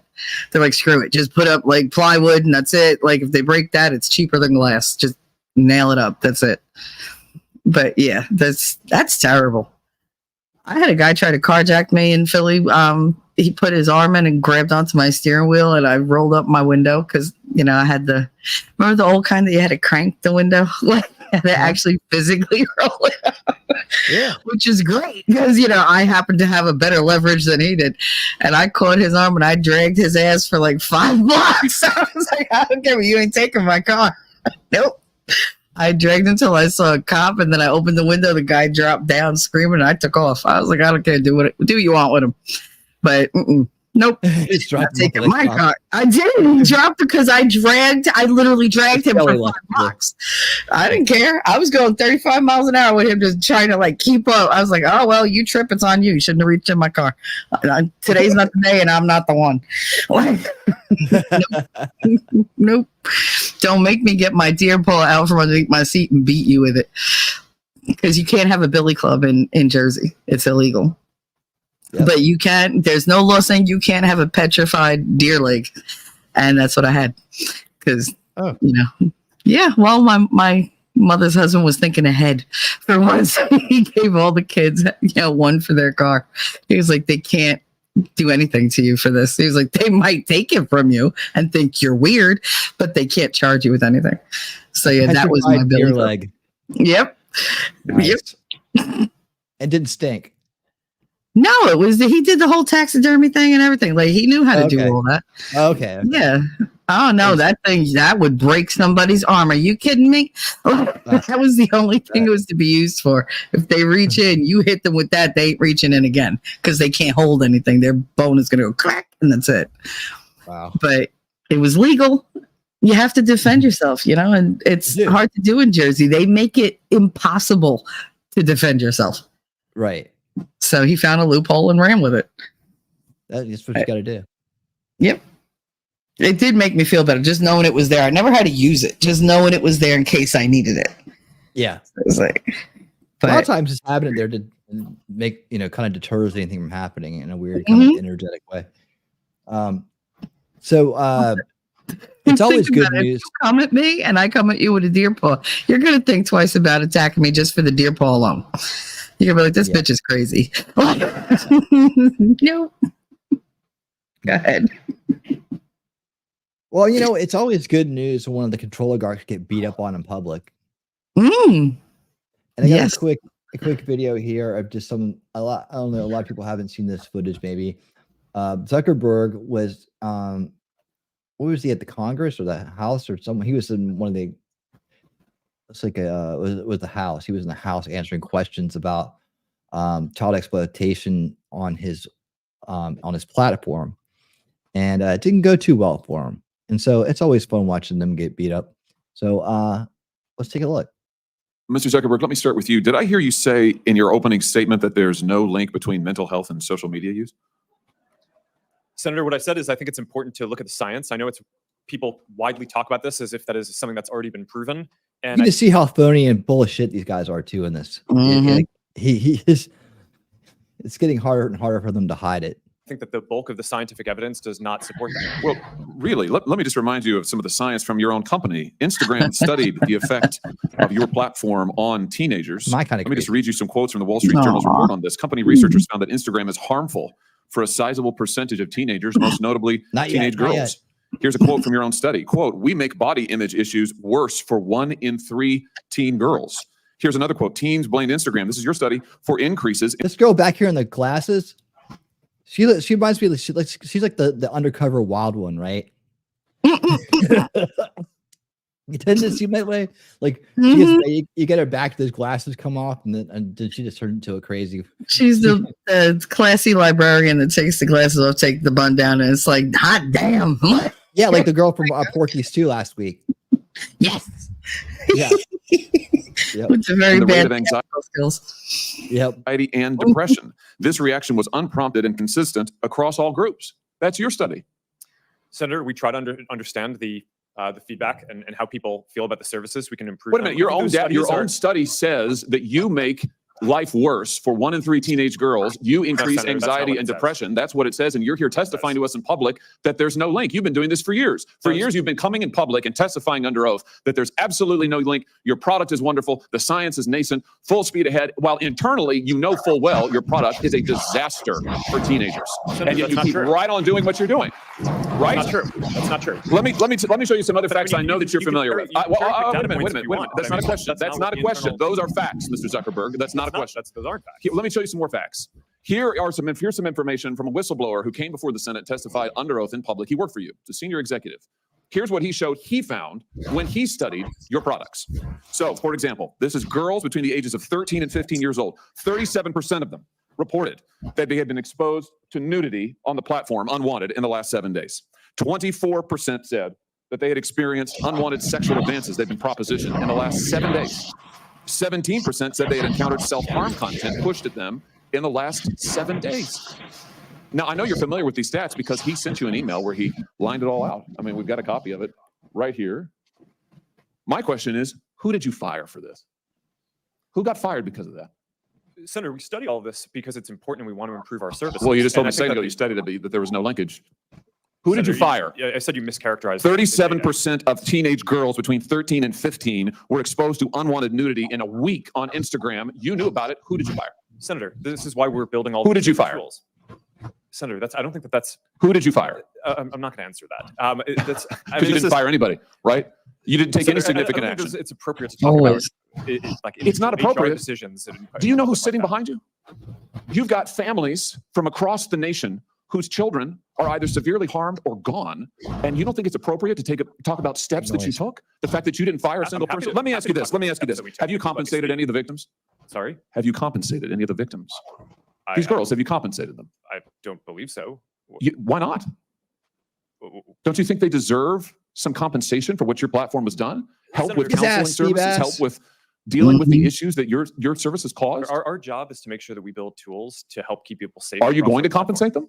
Senator, our job and what we take seriously is making sure that we build industry-leading tools to find harmful to make content, money, take it off the services, to make money, and to build tools that empower parents. So you that didn't help take any with- action. You didn't That's take not any true, action. Senator. You didn't fire anybody. You haven't That's not true. compensated a That's single not- victim. that's Let not me what I ask you said. this. Let me ask you this. There's families of victims here today. Have you apologized to the victims?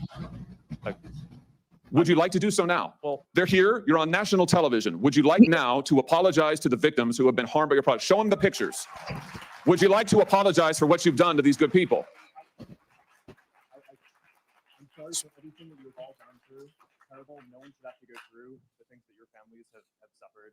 And this is why we invest so much and are going to continue doing industry-leading efforts to make sure that no one has to go through the types of things that your families have had to suffer.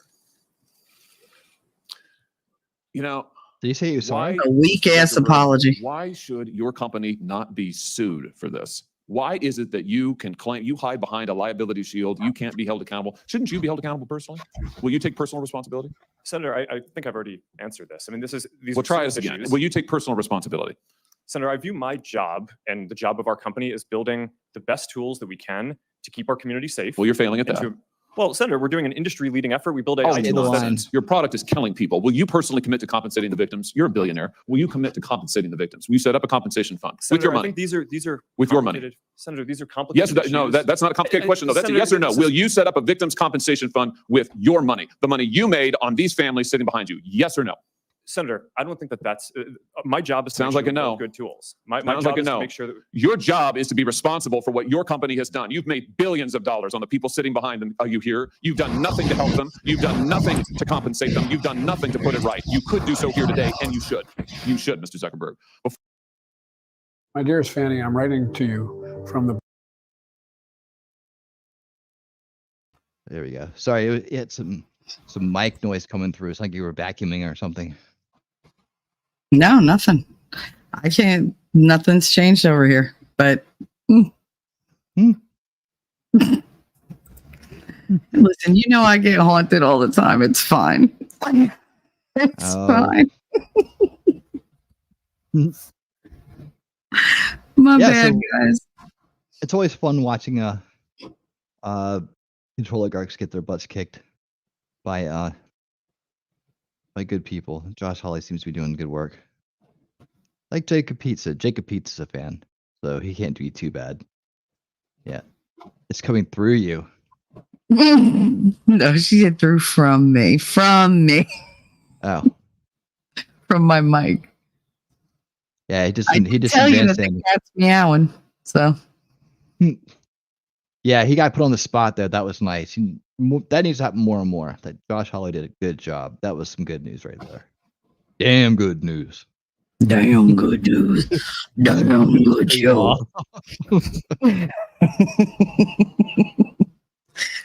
We gotta watch. I might get hit for that. So I'm gonna be like, they're copying me. So you don't think Rand Paul's a good one, Jacob?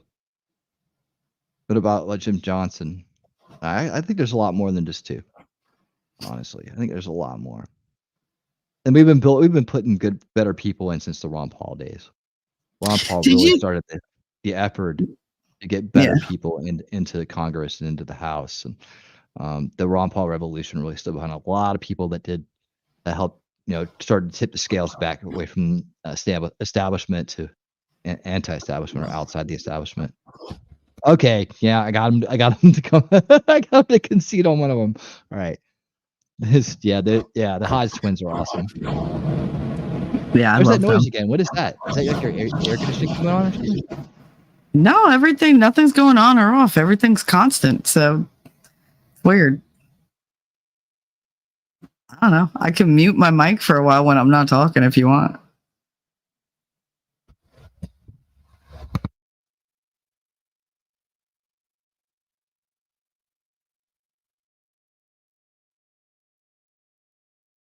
See. Okay, see, like right there. Was I wasn't even talking right there, was I? You weren't talking and I had my mic muted, so I don't know what that is. Maybe there's something going on in No, I have two mics that I switch back and forth on, and then I got to remember to unmute and mute and unmute. But it's, it helps save the background sound, so I'll probably cut out a lot of background sound that way. But yeah, those guys are a trip. Yeah. Ted Cruz really did. He said something in those congressional hearings.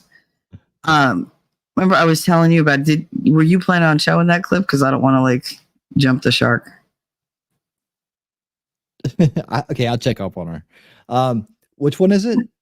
The one where he's talking about the possible child sex abuse photos or content being shown, the warning thing where there's Wasn't option. that the one I just played? No, this one was Ted Cruz. Oh. Ted Cruz like laid into him. He said, "What the hell were you thinking?" Yeah, I sent it to you. I sent to you in Discord. I gotcha. Listen, I'm no huge fan of Cruz, but he actually said something that made a lot of sense. And he was actually saying everything I was thinking. So I was like, oh, all right, maybe he was possessed by the, ghost of Christmas past or whatever. But he actually made some valid points.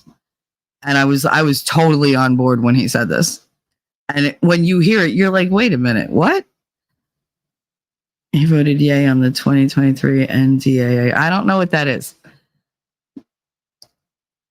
He was there. Yeah, I sent him a lot the of clip. people do. A lot of people did, and it's because they mix in the NDAA with more things than just disappearing you.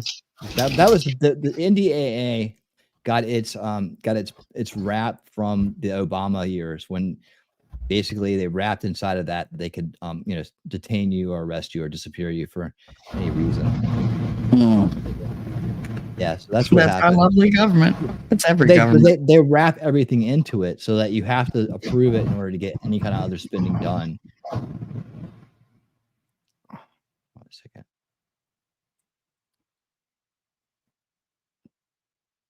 YouTube's being Jacob at Rabbi's for her perfect. You're not wrong there, but he's better than most. It is. I don't need an exorcist. I need, I need something, but an exorcist ain't it. So we'll see what he can do there. Ted Cruz says great stuff. The stuff he does that pisses me off, Castro said. Yeah, no, I get it. I do. And a lot of them are all lip service. But still, they're saying things that need to be said. And even if they're not going to do something about it, I'm hoping by what they say and people hearing it, they get incensed about it and they get more motivated to take a stand and to, contact the right people and to be more aware of what's going on their kids, laptop and tablet and, on their phone and what they're looking at. And that all this stuff is out there because they're thinking their kids are protected. And they're thinking, well, they said that, they put warnings up and everything, but they're not following up on it. And he really points out how, yeah, you said you did this, but then there was no effect. Like there's no consequence. There's no nothing. So it really hit me hard, this part. Yep. Well, I mean, dude, people can't vote this down anymore. That's the whole thing is what the people don't understand the NDAA. It's not just about detaining people or disappearing people. Like that's one of it's like some granular thing that got added during Obama. It's a national defense authorization. So it's like all national defense funds flow through this thing. And they just bogged it down. What they got to do is just disassemble it and do it piece by piece, but they don't want to do that. So they package it together. And then in this case, they hold leverage on it too. So if you want to get this passed for this reason, for these things you need or whatever, you have to take everything else with it as part of the, some of the issues we got going on there. So a lot of people end up voting for, things like this as a concession almost. And it's like, we can't say, well, no, we're not going to vote. And then all of a sudden the military is defunded. Shit like that happens. So they there's a lot of corrupt kind of boxing in games that are done with legislation. And so I think we go through it every year with the damn debt ceiling, right? It's always the same thing. It's just, and so I have a hard time judging 100% by that. But because I have to go back to okay. So what were they talking about at the time? What leverage were they holding at the time? And really, it's just the hangover from the Obama years. Just take that one little provision out. I think a lot, you wouldn't see it as the same way. But then when you hear that, the default thinking is, oh, when you hear NDAA, you think, okay, getting arrested and disappeared, authorizing that, that's perfectly fine, right? Well, it's not really a daily occurrence, and it hasn't really happened. But the fact that it's in there is disturbing, and I understand because I remember a lot of people, even on the left, were freaking out when that happened, when it came out for the first time. But now everybody's immediate archetype default is that provision inside that legislation without everything else that goes into it. And so they've mixed it up. They've muddied it so much that when you see it, you're like, Night Rabbit. Good night, Rabbit. Thank you for being here. I mean, if you think about it, we almost didn't have a Declaration of Independence for that very reason. Omnibus bill. The Declaration of Independence, he wrote that. He spent days and days poring over that. He put everything into it he thought we needed.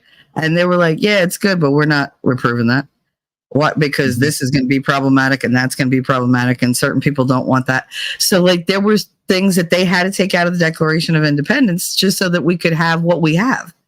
So would it have been better before? Absolutely. It would have solved so many future problems, but there was money people were going to lose. And there were people who were like, oh, you offended me putting that in there. So he had to alter that. When you think about that, we almost didn't have the Declaration of Independence that we have. If he would have been like, absolutely not, I'm not taking that out, we wouldn't have had any of it. So he had to give concessions. He wasn't happy about it, but he had to do it. And we wound up with what we had. And then they went back and, they tried to fix it later, but you can't put the shit back in the horse. You can't do it. There you go. CD says, I got a dip from chat. Great conversation. I'm going to lurking mode. We'll chat again soon. Good night, all. Shelly, got to say that sound has me worried for you. Say extra Hail Marys tonight and Rosary. There you go. Thank you very much for being worried for me. Thanks for coming by. I love when you're here. Make sure, you listen because we're going to have tons more and you'll probably hear me catch a giggle fit at some point because he has a habit of doing that. But don't worry about me. Spirits don't scare me. And I have tons of them. I told you the cat was chasing a spirit and she was not happy about it. So yeah, I have no doubt there's somebody here who's not supposed to be here and she's familiar, but don't worry. It's fine. It's fine. It'll be They're not talking to me direct, so we're good. Yes. Okay, here's the one you wanted, Shelly. Social media is a very powerful tool, but we're here because I mean, would anybody object to Ted Cruz being on the Supreme Court? I think he'd be great on the Supreme Court. Yes. Every parent I know, and I think every parent in America, is terrified about the garbage that is directed at our kids. I have 2 teenagers at home. And the phones they have are portals to predators, to viciousness, to bullying, to self-harm. And each of your companies could do a lot more to prevent it. Mr. Zuckerberg, in June of 2023, the Wall Street Journal reported that Instagram's recommendation systems were actively connecting pedophiles to accounts that were advertising the sale of child sexual abuse material. In many cases, those accounts appear to be run by underage children themselves, often using code words and emojis to advertise illicit material. In other cases, the accounts included indicia that the victim was being sex trafficked. Now, I know that Instagram has a team that works to prevent the abuse and exploitation of children online. But what was particularly concerning about the Wall Street Journal expose was the degree to which Instagram's own algorithm was promoting the discoverability of victims for pedophiles seeking child abuse material. In other words, this material wasn't just living on the dark corners of Instagram. Instagram was helping pedophiles find it by promoting graphic hashtags including hashtag #head4 and hashtag Freedom. preteen sex to potential buyers. Instagram also displayed the following warning screen to individuals who were searching for child abuse material. These results may contain images of child sexual abuse. And then you gave users two choices: get resources or see results anyway. Mr. Zuckerberg, what the hell were you thinking? All right, Senator. The basic science behind that is that when people are searching for something that is problematic, it's often helpful to, rather than just blocking it, to help direct them towards something that that could be helpful for getting them to get help. In what, I understand get resources. In what sane universe is there a link for see results anyway? Well, because we might be wrong. We try to trigger this warning, or we tried to, when we think that there's any chance that the results. Okay, you might be wrong. Let me ask you, how many times was this warning screen displayed? I don't know, but the you don't know. Why don't you know? I don't know the answer to that off the top of my head. But you know what, Mr. Zuckerberg? It's interesting you say you don't know it off the top of your head, because I asked it in June of 2023 in an oversight letter, and your company refused to answer.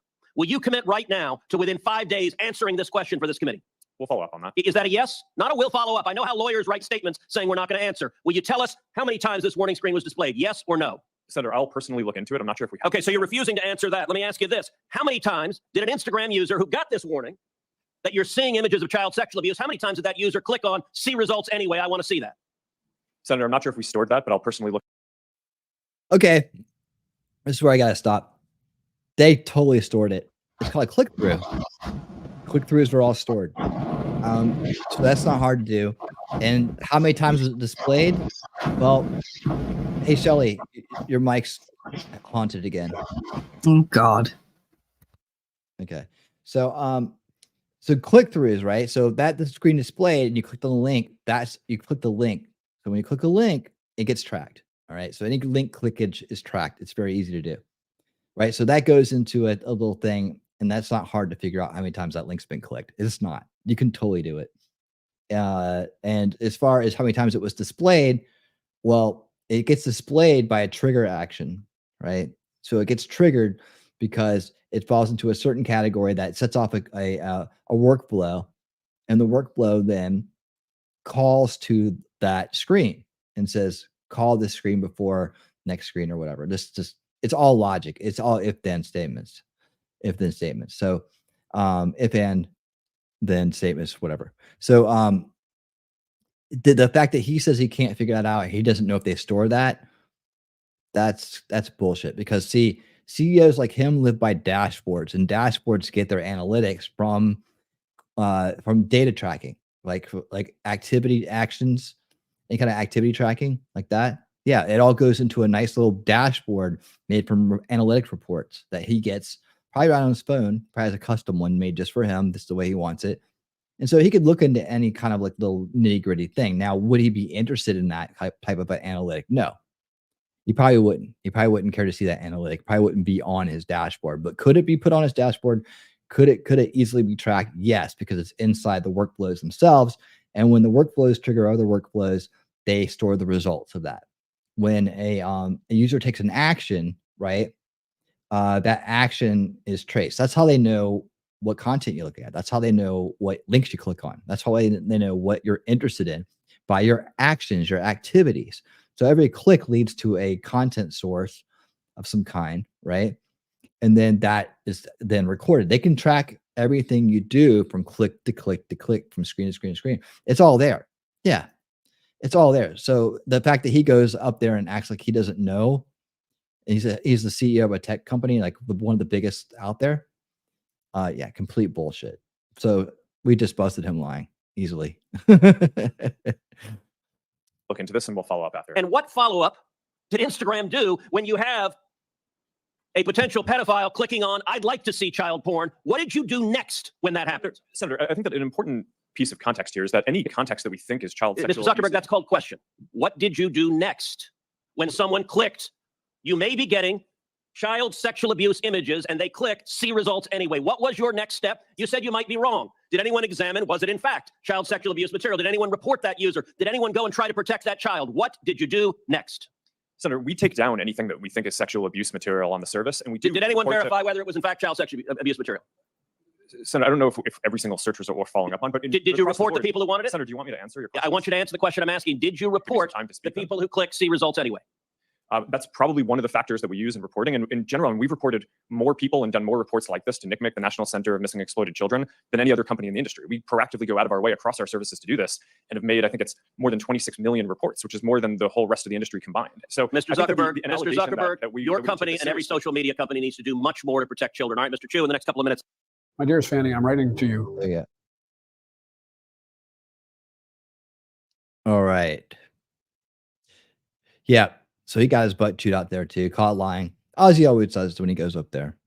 Are you back? Okay, you're muted. You're muted from the screen, not your mic, by the way. Yeah, anyways. I didn't do that.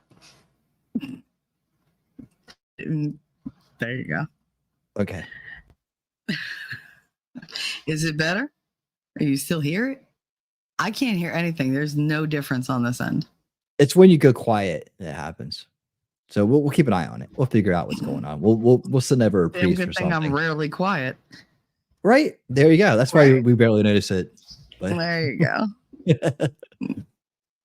yeah. So Mark busted, not having a good day in Washington D.C. Let's hope too many more not good days for that chump. Yeah. Well, I wanted you to show this because first of all, it floored me that they had an option to see it anyway, which is ridiculous. And then when you explained to me, like, of course they have the information, like, and I was like, all right, like, people need to know that he's lying. And I mean, you know the specifics. I press a button and that's the extent of my tech knowledge. But I wanted you to have an opportunity to tell these people, like, no, he's lying, like, and this is why. So, yeah, it floored me that that's even a viable option. If you know, and he's like, oh, we've reported 26 million. There was another center that reported that statistically, every 2 minutes on the internet, a child is trafficked or exploited or abused. So you figure every 2 minutes, somebody, child, teenager, doesn't matter.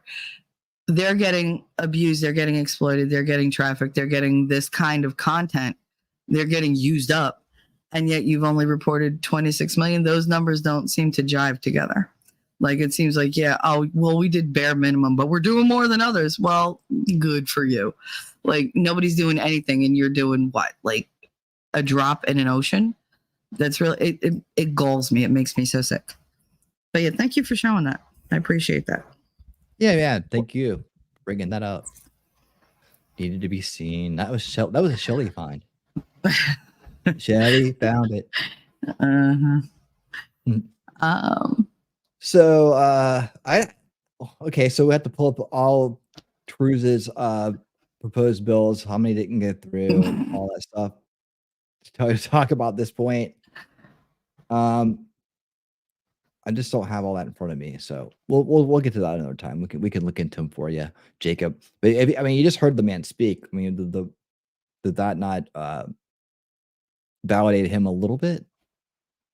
I mean, he just sit there and called out Zuckerberg and totally put him on blast for this thing. I mean, I've seen him do some amazing stuff, actually. I mean, I really have. I mean, I get it, and I was there when he was running against Trump and all that stuff, so I get there's some questionable sides to him. But he's been there. He seems to be doing the good work. Show me something really bad he's done. So we'll dig into that. Maybe we can do that. What's the worst thing he did? Let's start with that. I appreciate that he put it out there, that he even put the question out there.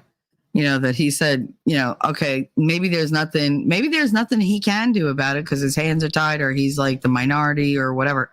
And he's just no, there are other things I can actually do. Because it's been the Liberty faction's been very small, for a long time, trying to grow it out. We're still battling the rhinos and the neocons, and on that level, there's still guys that are sliding by.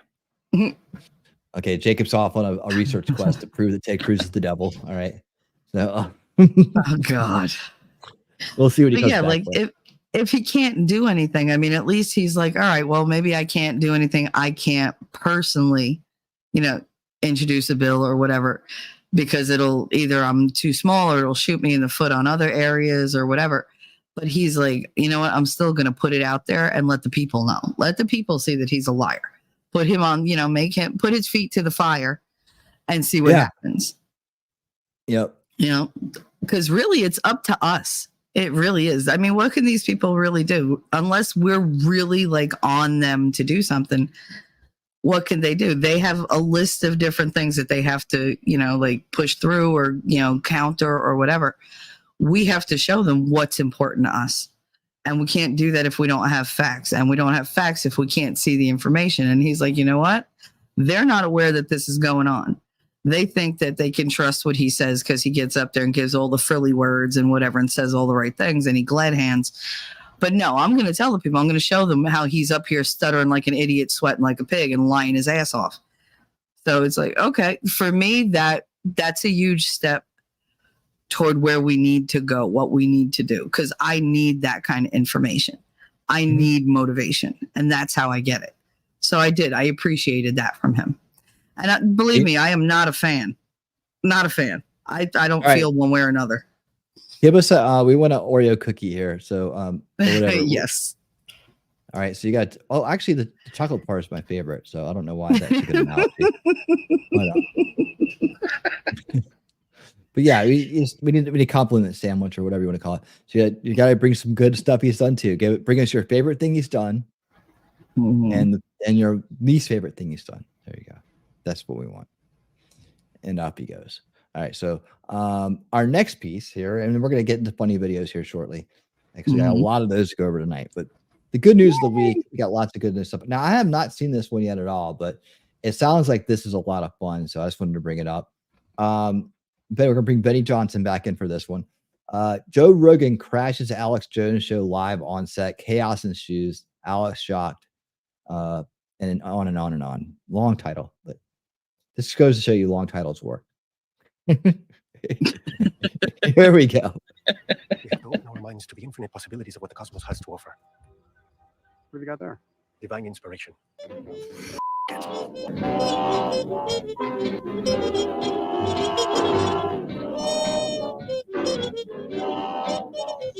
What's up, guys? Your boy Benny. The truth. Benny needs to hire me to do his refacing for him. I guess his crew hasn't figured it out yet. Benny, if you're out there and you're watching, they're terrible. But if you're out there and you're funny, watching, if you're out there and you're watching, I do refacing. I'm pretty good at it. So just letting you know. Just check out my intros and outros. Yeah, 90% of what I do on here. So all right, take it away. Shall set you free. This is obviously the anchoring cornerstone of our program, and it is so wonderful to see this spread throughout the internet and also spread to people who have been previously deplatformed and censored for telling the truth. Ladies and gentlemen, Alex Jones is one of those people. Alex Jones had a centrally coordinated deplatforming on all major platforms, one of the first people, the canary in the coal mine, to see if the superstate could actually orchestrate something like this. And so it actually locked down some of the more interesting programming that Alex Jones was doing at the time, including, but not limited to, an interview with Joe Rogan. Joe Rogan stopped by the Alex Jones studio in the year 2020 and absolutely went bananas. It was such an interesting interview. And now Alex Jones, having the time of his life back on X, thank you, Elon, is releasing the interview in its full capacity. Now, it's a 2.5-hour interview. And we thought we'd go through it and show you some of the more fascinating and interesting conversational topics that the two of them talked about. Obviously, two of the most interesting and listened to men in America, in the world. Joe Rogan's the most listened to man on planet Earth. And Alex Jones, one of the most interesting men on Earth. And we thought you'd really enjoy it. Starting off with Joe Rogan's take on Joe Biden and dementia. This was like back in the day.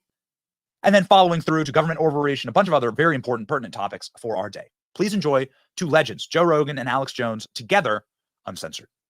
Joe Biden, because you make some eloquent statements that went 5 million, 10 million views. I mean, people resonate. I think Trump used it in an ad. But you're like, it's like going in the woods with a flashlight with a bad battery. I think that's exactly what I said, basically. I think I'm not trying to even attack Joe Biden. No, I'm not saying even, like we have this crypt keeper. Like, where's the whiskey? Come on, bro. I'm gonna bring it right now. Bring that strong. Go get that strong. Alex Jones wants to get me in trouble by talking about Joe Biden. I don't understand why he'd want to do that to a friend. I hope that guy does well. Honestly, my legitimate 100% feelings right now is if he wins and they've declared it, and everybody other than QAnon. Hey, and a sick part of me hopes he gets in. This is entertaining as hell. Well, reanimated corpse is president. But don't you think I'm that at asking you a this real point view. it would be very difficult to convince the public that Trump actually won? Just the general Yes, public, yes. whether or not you think it makes sense or not. Civil War, yeah. Yeah, it's not good. Oh, how far we've I watched a come. lot of your show, and I thought the things you said about him, like the flashlight. How'd you come up with that?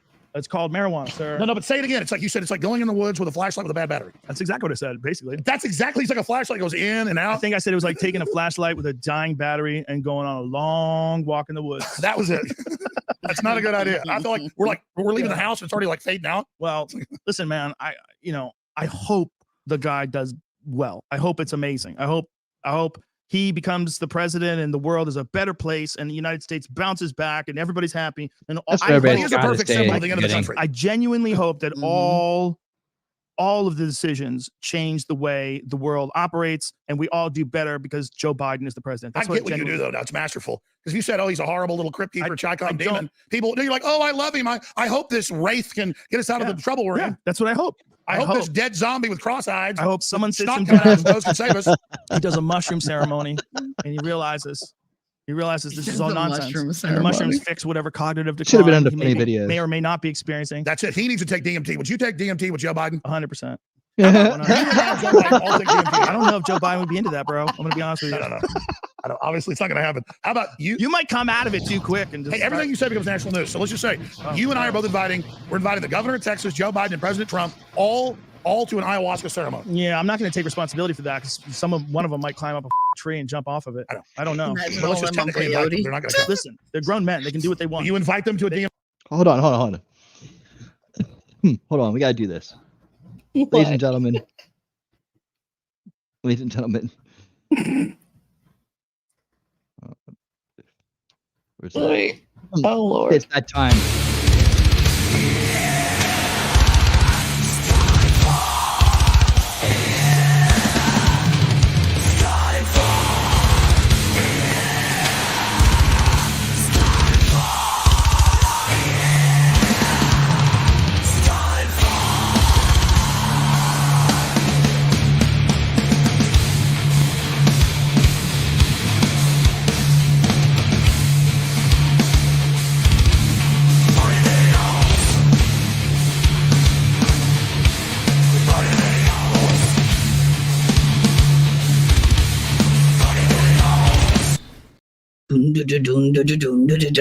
I love that one.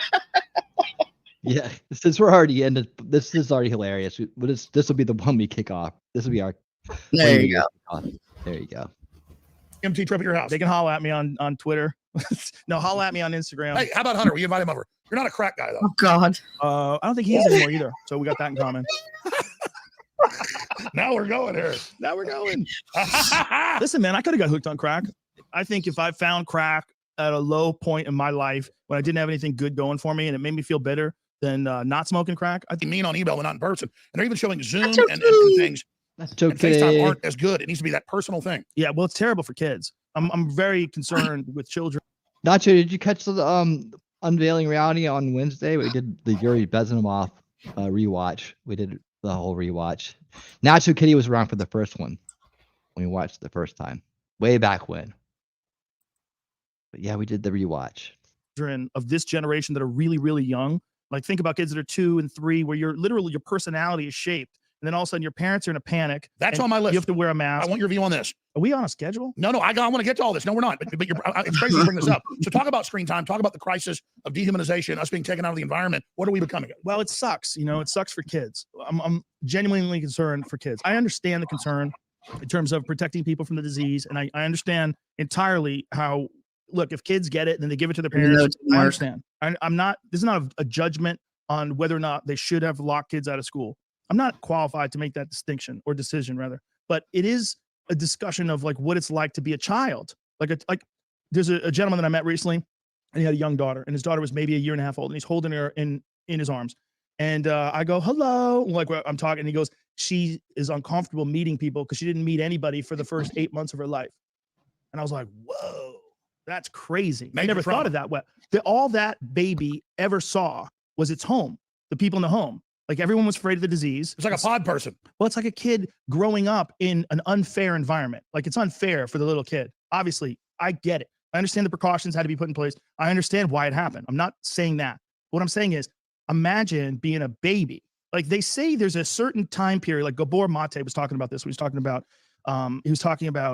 addictions and trauma and the way your personality develops. That a lot of children's, he was on London Real, this podcast on YouTube, and he was saying that a lot of children, their personality really is develops by the time they're 3 years old. That's right. So imagine if you're 2 years old and then for the next 8 months, all you're experiencing is people with masks on and everyone's afraid. Everyone's afraid to go outside. Well, as you know, in MK Ultra, when they tortured thousands of children, declassified, they would wear masks for years with the children. They would never see a human face. Oof. And so, Joe, you're being nice kind of from the lawyer angle, saying you're a lawyer. I'm saying lawyers say, if we can save one person, we've got to do X, Y, Z. But if it causes more cancer death, more heart attacks that aren't treated, if it causes more suicide, if it causes the birth rate to go down by half this year of what it used to be, and if it starves millions of deaths in the third world from the lockdown, not from COVID, but the lockdown hysteria, well, then we learn what the Great Reset is. And this is really a depopulation hysteria weapon. Well, I think for sure we have to recognize that in the beginning, everybody thought it was going to be way worse than it is. And there's no way anybody could have known. You're getting 4% death rates. But in the beginning, you're getting bad information from China, right? You're not getting the actual truth of the numbers or how they're doing it. I can remember watching a truck drive down a city street in China and they were spraying disinfectant out the side of the truck. Very apocalyptic. Very apocalyptic. And most people like myself that don't know jack shit about virology are sitting at home looking at that going, oh my God, what the it's the end of the world? We're all going to die. Like what the is going to happen? And then as time went on and more people that we knew got it and recovered from it, and then the numbers came in, they realized, okay, this is not as bad as they thought it was going to be, but it's still bad for people that have issues, right? For people with comorbidities. And then it became, would we have done this lockdown had we known it was going to be what it was versus what it was when we initially thought it was going to be? We initially thought it was going to kill 10% of the population. But now the population. But understand that a lot of these conspiracies that people fabricate or put together, I should say, construct after the fact, is trying to figure out how we got to where we got, thinking that there was some grand plan. And this is my number one problem with conspiracy theories, is that they're looking at it after it's done, not recognizing or being honest about the absolute confusion that encompasses, that encases all chaotic events. No, I agree. A lot of people, because you've given me a lot of great UFC tickets, been really nice to me for 20 plus years, and I've never really gotten you anything. And I've seen people give you gifts on the show, usually some PR thing that they're selling. I don't own any stock in this. It's a great rifle. I really enjoy it. And so this is something where you can go get 4 or 5 grizzly bears. That's so yeah, Texas. he gives them a rifle. At the same time. What are these rounds? Guys, bring the rifle in here. So this is your gift, along with that box of cigars. Thank you very much. Now, this is my rifle, and it became my favorite gun last year. Oh, no. Now you shoot bullseye 400 yards all day long. Is this a setup? Are you trying to give me a rifle you whack somebody with? No. I'm gonna find it We in do my have garage. a form later just to sign over that it's yours. Bring it in here. So, and let's bring some of the magazines. Thank you, Tim. Thing is There you go. It's all yours, huge. Joe. That looks like a real problem to have. This is the best materials made in Montana. Zero compromises. They're now a sponsor. I bought this gun about a year ago, and it holds like 10 rounds, and you can shoot 400 yards bullseye all day long with this baby. That's so Texas. It's all yours now. Thank you very much. Appreciate it. Here's a bunch of, check it out. And I'm telling you, this is the gun you want to take videos. I know you hunt elk and stuff. So I generally use a bow and arrow. I know. I bow hunt too, but I hear elk hunt with bow and arrow, huh? I think I made a decision recently to stop buying domestic pork.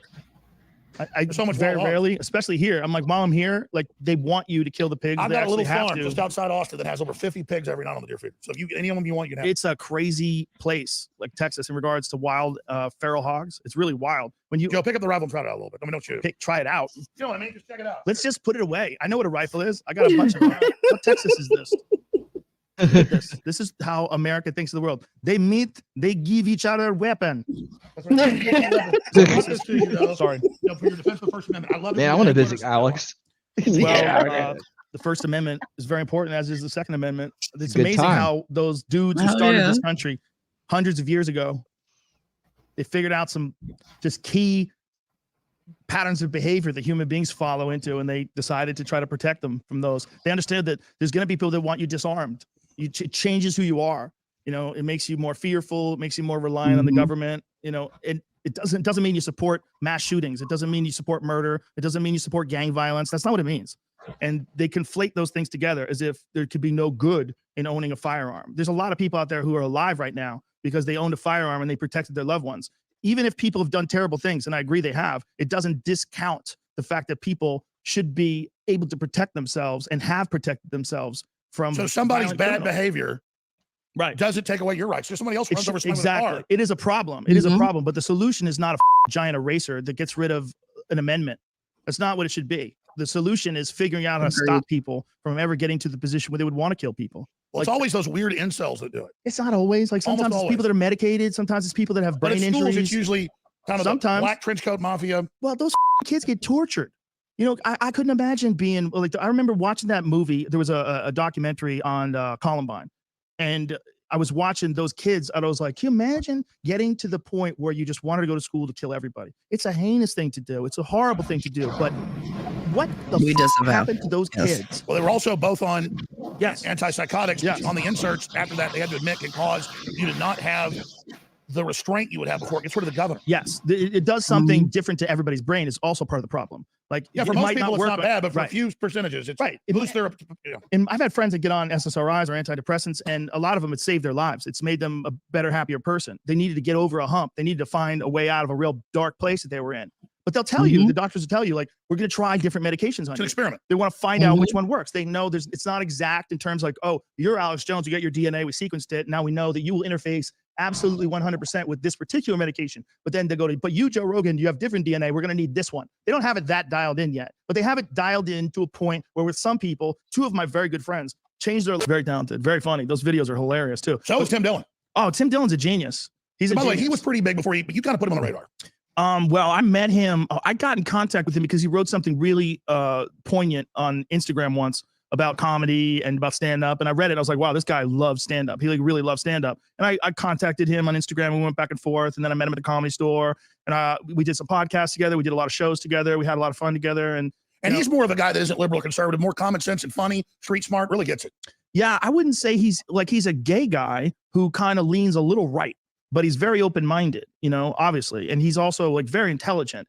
And like really, like one of the things about the podcast that you and I did recently, which was great, was like he knew all the crazy shit that you were talking about. He was well aware of it and could bring up dates and understand who the players were and what the conspiracy is and all that stuff. Oh, yeah, he's freaked me out with the time you introduced me to him a year or so ago when he came to the studio, how much he listens. But he also researched everything I was saying and was blown away that most of it was accurate. He's a super smart guy.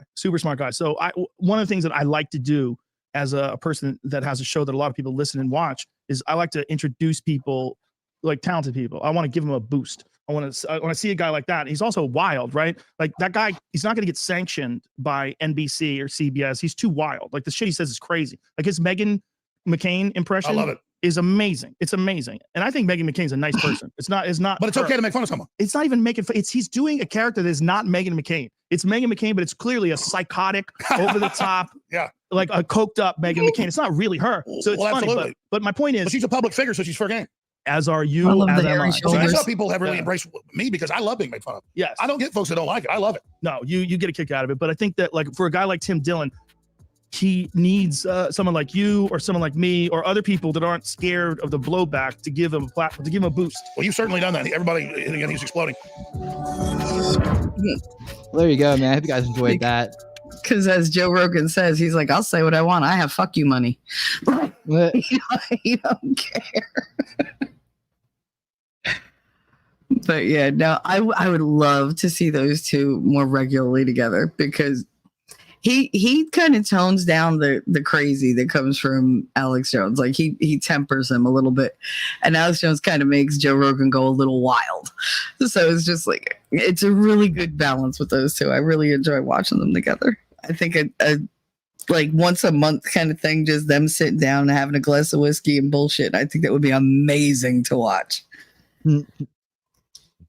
Could you imagine? Oh my goodness! Like it would be phenomenal. But yeah, I do like them. I do. Yeah, at one point he said something about, he was like, yeah, I don't know what I was saying. That was marijuana. He would think that's called marijuana. I was like, I don't know. Hello? I can't hear you if you're talking, babe. I'm here. I'm just not talking over you. There you go. Yet. Oh. All right. Cue up our next video. All right. Mm-hmm. Now we're gonna get into the funny videos. Yay! All right, kicking I hope it off. I don't snort. Go ahead. Well, I think we're all hoping you do. All right, here we go. Aiden with an I and Aiden with a Y.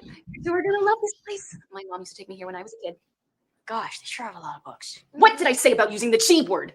Just because we're not in homeschool doesn't mean we can cuss like a drunken, filthy pirate. Shh. Oh, right. We have to talk quietly in the library. Why are there rainbows everywhere? Are they remembering the flood? Yeah, something like that. Is it a boy or a girl?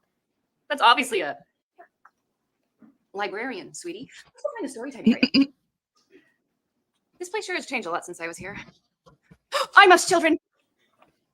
Thank goodness that isn't happening today. I think this is the reading area. What's that pole for? It doesn't seem to have any structural purpose whatsoever. You know what? That's enough story time today. Let's go over here. Excuse me, ma'am. Sir. Librarian. Yes, how can I help you? Hi, we're looking for, normal kid books. Like the stuff I used to love when I was a kid. Do you have anything like Charlie and the Chocolate Factory? Oh, no. No, we don't carry that offensive trash on our shelves. That would be on our banned books list. Banned? Why would they be banned? Well, Charlie and the Chocolate Factory is fatphobic, Dr. Seuss was a racist, and Harry Potter is banned because the author is Wizards and witchcraft are demonic. I'm with you on that. We'll be getting new copies of the others once the Ministry of Truth changes the offensive language. Oh, and we also have a list of banned people. Whatever. I'm just looking for something appropriate and fun for the kids. Is there anything you could recommend? Of course. What are your names? I'm in with an I. And I'm Anna with a Y. And what are your pronouns? Well, we learned in homeschool that pronouns are words that take the place of nouns or noun phrases. Oh, no. I mean, what are your personal pronouns? The ones you use to identify yourself? I need mine. Never mind. What kind of books do you like to read? I like books for boys. No. No, we don't limit our books to two genders. Having a boys section and a girls section wouldn't be inclusive enough. Inclusive of what? All the other genders. I like reading about biology. Where are those books? No. I'm afraid those are kept in our restricted section. Restricted. Why? The content was deemed potentially harmful for kids. Whatever. Is there just anything good that you could recommend? How about this one? It's called How to Transition Your Gender. It provides step-by-step instructions on how to turn yourself into any one of the 473 currently known genders. I just thought of another one. 474. No more gender stuff. It's just a little surgery. That's it. We're leaving. Start it. Whoa, Mom just swore. There's also this book on puberty blockers. Oh, Jesus. Wait, hold up there. Excuse me, ma'am. We got a call about a disturbance in the area. There's an adult librarian in there telling kids there are 473 genders. It's actually 474, and you're under arrest for being a domestic terrorist. Are you looking for a children's book company that even the strictest of homeschool moms will proudly allow in their homes? Meet Brave Books. Studies show that our children's morality is ingrained by age 10. So everything that goes into our children's minds matters. We can no longer trust secular kids' books for our children. They need new worlds, new heroes, and new stories to spark their imaginations. Brave Books tell tales of epic adventures that kids and families will fall in love with, and has fun discussion questions and games in the back of the book for the whole family to do together. Go to bravebooks.com, and not only will you save 20% off your entire purchase, but you'll also get my brand new book for free when you subscribe to Brave's Freedom Island Book Club. Get a new book delivered right to your door every month that'll strengthen your children and unite your family. Use promo code BeBrave for 20% off. There you go. That wasn't even hold on. That wasn't even a JP Sears video. That was actually from the Babylon Bee. Yep. So good to see. But that's what it's like. You get hit over the head with all that stuff, and it's just like, no. Like, stop trying to force feed my kid all this crap. Right? That was hilarious. They banned green eggs and ham. I love that book. I know. It's a great book. Indubitably. Let me ask you a question. Have you got your N-word pass yet? SkyCorp presents a revolutionary new subscription service, the N-word Pass. For $50 a month, Oh, I think God. we'll really connect with the Black community. Oh, Christ. Yeah, mine is in the mail. Mine is in the mail. How many times does 50 go into 2000? That's how many I'm getting.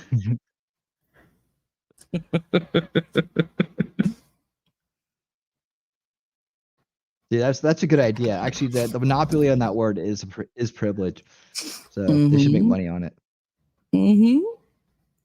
Oh, thank you, Mimsy.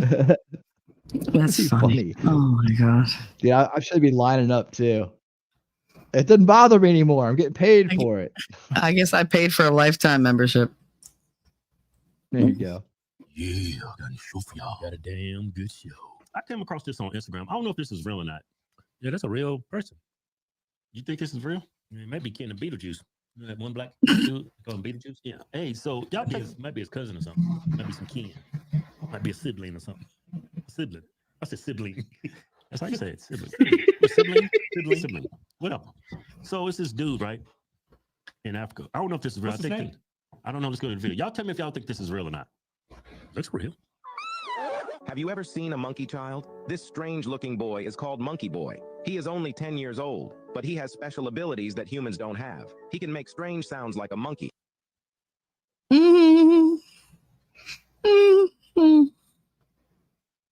it again. Look at their faces, man. This strange-looking boy is called Monkey Boy. He is only 10 years old, but he has special abilities that humans don't have. He can make strange sounds like a monkey. Well, he said he can do strange things that typical people can't do. A lot of people could make monkey sounds. I can make sounds of a monkey. They don't have any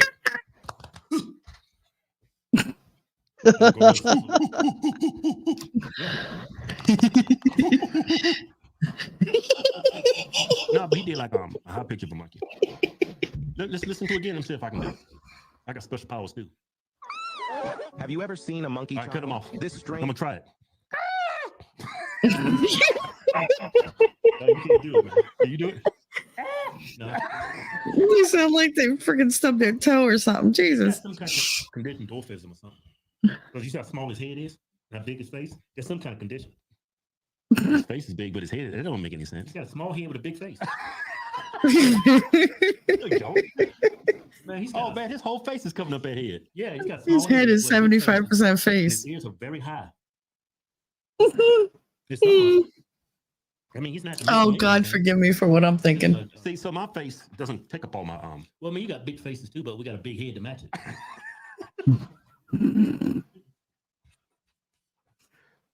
You think this is a conspiracy theory? Do you think some racist person put this on? No, it's just a monkey boy. Monkey boy makes noise like a monkey. I don't. This can't be real. I don't know what to do with this. It's more about their reaction to it than what they're watching. You trust them lying eyes, huh? What? You trust them lying eyes? Lying eyes? My eyes are lying. Yeah. Look at me.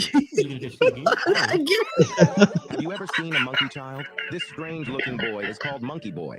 He is only 10 years old, but he has special abilities that humans don't have. He can make strange sounds like a monkey.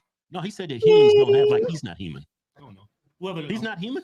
Maybe he can climb trees really well. Why does he got to be a monkey? You know why? They didn't mention the tail. He's in Africa.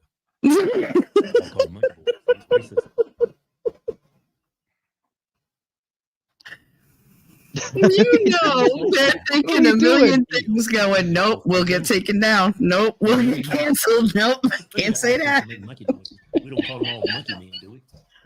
Well, you said yourself, his face is like bigger. Yeah, he's got some kind of deformed birth defect. His head too small. When I look at that head, I was like, yep, that's a Why is everything got to be defect? Can't he just be ugly? His teeth hanging out his head too. Huh? His teeth look like this. His teeth is hanging out his head. Well, you know, have you looked at prepubescent kids before they hit puberty? Some of their hands are big, feet big, head big. It's like their body hasn't caught up yet. That probably was wrong with him. It's probably nothing wrong with him. He got this one video of him making a monkey noise. Some racist son of a bitch said it's called a monkey boy and let's put it out there for everybody. Just a 10-year-old boy. All kids look weird. Some way or another. I ain't look weird at 10. Yeah, I was pretty handsome. Yeah, but me and you what? We tip of the crop. Is that how you say it? Tip of the crop? Cream of the crop. Yeah, we cream of the crop. Tip of the crop. Tip of the what from? Tip of the crop. The cream of the crop. Yeah. What I say? Tip of the crop. Yeah, maybe I'm oh yeah, you and I can definitely do their bit. God. Tip of the crop. What am I talking about? It's cream of the crop. That was in Africa? Tip of the cream. Looks like it. Well, could it be Europe? Let's look at it again. Hey, look at that shit again. Seen a monkey child? This strange-looking boy is called Monkey Boy. He is only 10 years old, but he has special abilities that humans don't have. He can make strange sounds like a monkey. So can I. Man, I can do most barnyard animals. Damn it. Oh, God. There you go. You just know there was so much they wanted to say and couldn't. They were like, nope, nope, no, nope. Oh, God. Things just used to be funny. Now everybody's offended by everything. You can't even tell a damn joke. That shit was funny. That's funny. I don't care who you are. That was funny. You know, it's not funny. Like some of these commercials are really getting weird that are out there. Uh-oh. Yeah, they really are getting weird. Oh, Jesus. What's the matter? Nothing. I just wish I could have some pizza. I wish I could help you, but there's nothing I can do. No, there is not. My dog. Do you ever wish you could get out there and see the world? What do you mean? I'm faithful to this couch. As am I, dog. But what if you could bring the couch with you? What if you could see the world from the glorious comfort of your couch? 1 mile at a time. Would you like that? Does the Pope shit in the woods? Introducing the all-new Ford Mundo, the first all-comfort, full-sized roadster. Oh, my goodness. Engineered for maximum relaxation, on and off the road. Where the hell are his legs? Life's a journey, so why not ride it in total comfort? The Ford Mundo. It's not just a car, it's a lifestyle. Oh, Christ. The Mundo is yours. I mean, it's not just Ford. I mean, everybody's getting into it.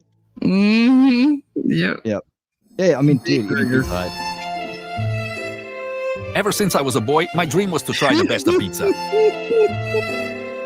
I used to say, Mama, is it lunch yet? Giorgio needs his pepperoni. And then one day, I found the best of pizza. The Pizza Huta. Introducing the all-new Burger Supreme from Pizza Hut. When you're craving a burger and pizza, now you don't have to make a choice. Oh, my God. Would you make a Giorgio the happiest man alive? Yes, Giorgio. You big, beautiful rascal. Because no one out-pizzas the Hut. Mama, when is Papa coming back? We were supposed to go out for a pizza. Don't worry, Giorgio. Papa's just running a bit late. But Pizza Hut's got you covered. Because no one, and I mean no one, out-pizzas the fucking Hut. My Pizza Huta is a Pizza Huta. Oh, God. Yeah, the triple-decker pizza did it for me. Yep. Yeah. Oh, God. Overdone the Italian way. So like, yeah, throw it all on there and then make it bigger. The Italian way. You could bite me winning. Like, that is not the good. Always. But no. Just no. Hey, did you hear about Mark Truffalo, whatever his name is, the guy who plays the Hulk? Oh, complete embarrassment. Mark Ruffalo. Yeah. Did you know that he posted pics of Trump supposedly on Epstein's Island? Someone who made with AI. These pictures are ridiculous. Anyways, I think it was Elon or somebody busted him and then made him apologize. So he had to apologize to Trump. Oh, please. Can't see it. Make big. Oh, Lord.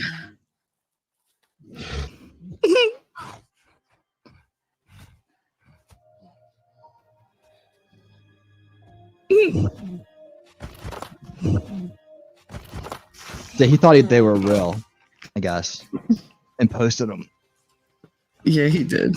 And when you see how so guys, boy, Benny, we often say there's a supply and demand issue when it comes to leftist outrage. Leftists often have to manufacture, literally create problems for themselves to be outraged about. Perfectly demonstrated by the staging of a white supremacist rally. The left is so anything wrong with this white supremacist rally? Here, let me make it a little bigger. You guys notice anything wrong with this white supremacist One of rally? these things is not like the other. This is literally what I'm talking about. How well, dare you? He about, just got back from the Caribbean. How dare this you? is what I'm going to be talking about this week on Unveiling Reality, about how these kind of protests are can be manufactured, and like literally it doesn't take that much effort at all. So you have the all matching tiki torches and matching shirts. That's good. And they're all dressed the same. Like bring sunglasses and a hat, and then you can literally go online and they'll give you links to the stuff if you don't have it. They look like a bunch of gardeners. That's what they look like, getting ready to set up for like a backyard barbecue. These torches haven't even been lit before. The caps are still on them. But anyways. So concerned about white supremacy that they got a black white supremacist, that's right, you're looking at the photo right here, to stand outside of a guy who's running for governor of Virginia in order to try and, I guess, hurt him. Do these look like your average white supremacist to you? It's like a Dave Chappelle sketch. Meanwhile, there's ample examples of literal systemic racism inside of the left, but they don't say anything about that. They have to manufacture their own racism. Much like this story, ladies and gentlemen, there is ample evidence of Bill Clinton, a Democrat president, being on the payroll of and being one of the best clients of, or at the very least, and much worse, being one of the best friends of Jeffrey Epstein. That is why this portrait of Bill Clinton hung inside of Jeffrey Epstein's lair. Look at this. Look at this photo. This is inside of one of Jeffrey Epstein's secret rooms in his house. Look at this photo. You were never supposed to be able to see this. Look at this with the weird Grecian, with the weird like columns and everything, looking like a sarcophagus from Egypt, right? Mm-hmm. And then inside is Bill Clinton in the blue dress, the famous blue dress with his DNA on it. Well, this, ladies and gentlemen, is obviously a message to Bill Clinton, a message from one of his dear friends saying, I effing got you. Check this out. Jeffrey Epstein and Bill Clinton's curious friendship, the late pedophile hung the portraits of cross-dressing Bill Clinton in his $88 million Manhattan lair, made 17 visits to the White House, and flew the president 26 times in his private jet. So this is empirical. We have the flight logs, right? You can see Bill Clinton's name on the flight logs, right? Look, we know these things. Now, apparently, according to the new documents, there are sex tapes of Bill Clinton, and the FBI and Hillary Clinton paid for them to be shut down, to shut down the entire story, right? To make sure that nobody ever saw these tapes. Now, who knows? These are allegations. Who knows these are allegations? The tapes aren't public. I hope that someday they're made public if they exist, and everyone can be brought to justice. But, ladies and gentlemen, it is clear that there is photographic and visual evidence of the close and nefarious relationship. Look at Ghislaine Maxwell here. Nefarious relationship that Epstein had with Clinton. This is Jeffrey Epstein meeting the president at the White House. How close were these two? Well, Jeffrey Epstein had dozens of meetings with Bill Clinton at the White House. Look at these old dirtbags. This is them flying on his plane. More importantly, here are more images of them flying on the plane. Just a moment as I scroll down. There he is. Bill Clinton and Ghislaine Maxwell on top of the stairs, on top of the plane. Here's the flight manifest. Here's Bill Clinton smoking a cigar on like a mattress. Look at this. On like a mattress inside of Jeffrey Epstein's plane. There you go, baby. There's the old Lolita Express right there. Goodness gracious. A West Wing regular. Look at all these trips that Jeffrey Epstein took to the White House. Look at them all. Why am I showing you all this? Like I've talked about it ad nauseum. I'm like talk about it till my voice cracks. Why am I saying all this? Also in this article, it's really, really well done article. Bill Clinton's one-time chief advisor, Doug Band, saying that Bill Clinton did go to Little St. James. You know who else was saying this? The victims of the horrible crimes of Jeffrey Epstein. Some of the young women. The young women say in the court documents that they met Bill Clinton there, and that Bill Clinton was accompanied by two young brunettes that couldn't have been 17 years old. That's according to the court documents. Okay, along with Jeffrey Epstein saying that Bill Clinton liked them young, according to the court documents. Okay, so who are you gonna believe? I thought we were supposed to believe all women. Aren't we supposed to believe all women? Aren't we supposed to believe it? Like all the women, all the witnesses? Yep, ladies and gentlemen. Why do I say all this? Not when they tell the truth. Is once again needing to manufacture fake allegations in spite of all the evidence about Bubba Clinton. They are having to manufacture a fake story and tweet fake images of Donald Trump on Jeffrey Epstein's plane. Let's ignore the fact that Donald Trump is the only person that helped put Jeffrey Epstein behind bars, that Donald Trump's the only person that cooperated with the lawyers that were trying to prosecute Jeffrey Epstein as a sex pest and predator in 2008. Donald Trump's the only member of the elite that actually helped put Jeffrey Epstein in prison. And Donald Trump then put Jeffrey Epstein in prison again when he was president and banned him from his club and so forth. But adult pretender and all-around moron Mark Ruffalo, who plays the Hulk in the destroyed Marvel Cinematic Universe, issues groveling apology after posting phony pics of Trump on pedo plane Jeffrey Epstein, but not without taking a shot at Elon Musk. Got it? God, it must be so nice to live just so incredibly blissfully. To live inside of a world where like you're not even a real person, right? Like this is the result of that. Okay, this is the result of that. So here's what was shared. All right, these are clearly fake AI images. You can always tell because of the glossiness of them, because the hands, obviously, because of the blurred features. But these are AI images of Donald Trump on a plane with young women. They're fake, obviously. Trump headed to Epstein Island. 2 different flights, 2 different groups of little girls. Not his daughters, not his nieces, not that Republicans even care. They have to make it up. You literally have the photos of Bill Clinton on Epstein's Island with Epstein. But libs have to make up these stories. Mark Ruffalo says, gross, MAGA wants to paint everyone on those flights as pedophiles except the guy who smiles and a group of young girls headed to Epstein's fantasy island with him.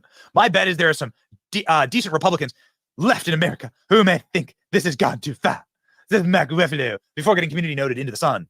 These photos are AI generated. The picture on the left, the shadows, position, shapes are odd. Also, Donald Trump's suit jacket is blurred on one side. This picture on the right, the girl in red dress missing an arm. These are fake women. These are fake. These images are AI generated. Not after getting 2.8 million views, though. But disinformation, like, uh-oh, the Hulk. Oh, no, the Hulk had Jeffrey Epstein's blade. You're a moron. There's nothing else to say. You really are a moron. Sorry, folks. Apparently, these images are AI fakes.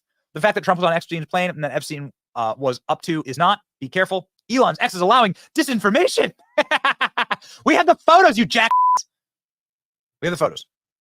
We have the testimony of Bill Clinton's closest advisors to say that Bill Clinton was on the island. We have the photos. We have the timeline of Jeffrey Epstein going to Bill Clinton's White House and meeting Bill Clinton and bringing women with him. I mean, he was there for multiple hours. Multiple hours. Jeffrey Epstein visited 17 times Bill Clinton's White House. Holy cannoli. And there it is. We have the photos of there it is. We have the photos of the plane and everything. We have the pics, Mark. Mark Ruffalo has to issue groveling apology. It was quickly discovered the photos had been produced by artificial intelligence.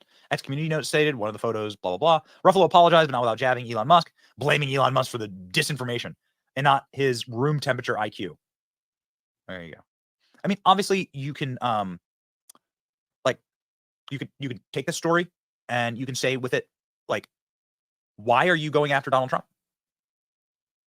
Like, all of the victims are saying that this is something that completely exonerates Donald Trump. Like all the victims.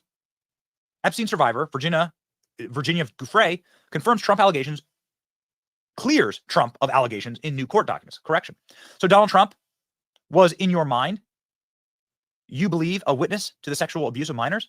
I don't think so. I don't think Donald Trump participated in anything. This is now the 4th victim of Jeffrey Epstein to come forward and say, Donald who? I don't know Donald Trump. I never saw Donald Trump on any of this stuff. Amazing how they keep asking, isn't it? Never saw Donald Trump. Donald Trump seems to be the only man who actually didn't do anything. The only person in this orbit who actually didn't abuse any young girls. And this is the reaction of the left. Because Donald Trump didn't abuse young women. But Bill Clinton, well, I mean, according to the victims, was on the island and was with young girls. According to Jeffrey Epstein, Bill Clinton liked them young. According to the girls, about the girls. So you have this extreme preponderance of evidence. You have paintings like this in Jeffrey Epstein's house, sitting behind these mysterious Egyptian walls. And what's left for Mark Ruffalo to tweet? Oh, Donald Trump! Here, this is definitely Donald Trump. These are definitely real. Yeah, for sure. Yeah, totally. Remember, guys, Jesus Christ, we have a supply and demand issue with leftist outrage. They have to manufacture. They have to literally manufacture. That's how smart he is. That they claim to hate. Isn't that amazing? Mark Ruffalo, not at all concerned about the young female victims if a Democrat was the victimizer. Mark Ruffalo. I don't know why people made a listen great to actors actor anyway. in Harvey Weinstein. I mean, really? But the MCU seems to be great. I rant about this on my show all the time. Stop listening to actors. These are people who are legitimately highly paid to lie really well and convince you they are somebody else. If you don't think that they can be paid to be lied to convince you of a narrative, then you haven't been watching movies like ever. Like ever. That's their entire career is based on that. Of course they're for hire. They're liars. What the hell? Oh, I can't. Yep. After they poisoned the well, Mm-hmm. the 208 million views. Of course, I wouldn't have to say that. I mean, some of those people in there knew that that was bullshit when they saw it. So. Oh yeah, absolutely. Some of it watched. Some of Absolutely. them watched it a few more times, but I don't know. Oh God, it's so funny though. It's like, So it came back and clicked on it they again. lie to me. Yes, of course they lie to you. That you buy tickets so they can lie to you for 2.5 hours. Are you kidding me? What? That's what they do. Here's an oldie bit of goodie to kick us off into our animals section of the video. I love the animal section. So you want to go to a real party?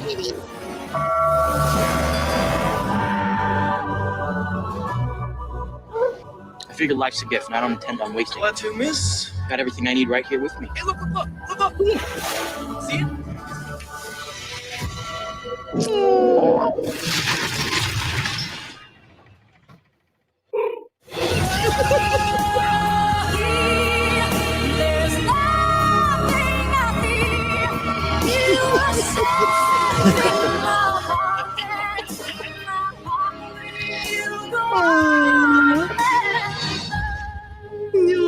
I would totally watch that movie.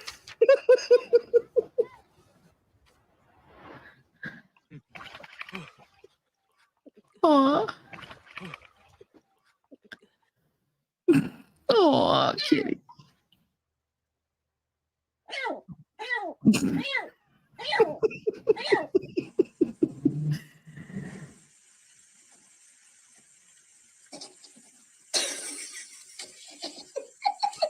Jump, dude.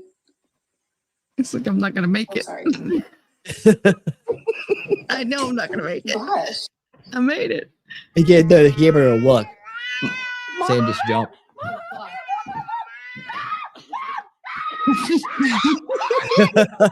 Look at my son. Oh my God, this is so boo. There's so much more inside me now.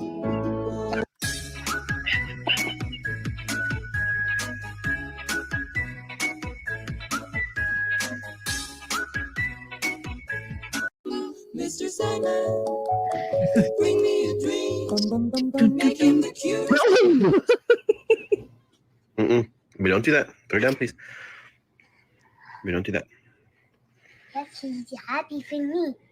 She's happy for look, she's happy. Oh, I see. Yeah.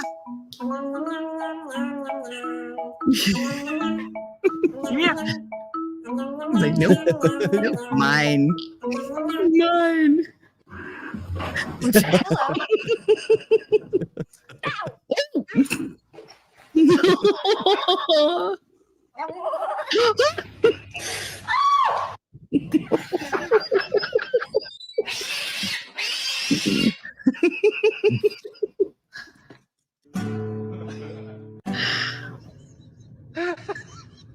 Jesus. What the hell is that? Oh my goodness.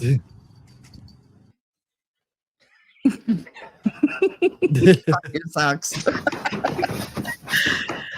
Ooh. God, that's a big cat. It's a gerbil cat.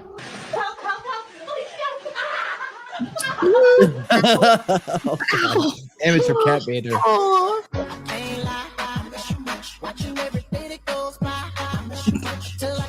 The cat's gonna win. I'm faster than you.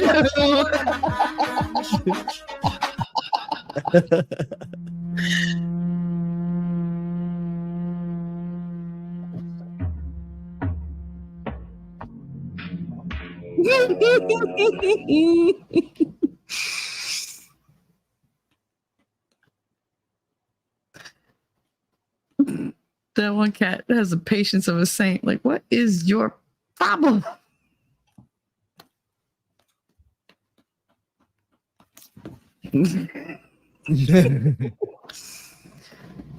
That's what Boo does.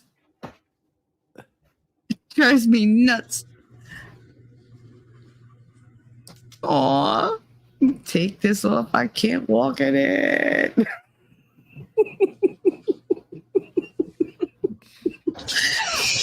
He broke the cat. Oh, wow.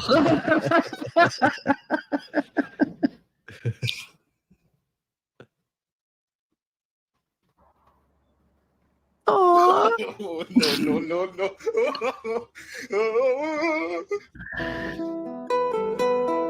Look at all the kitties.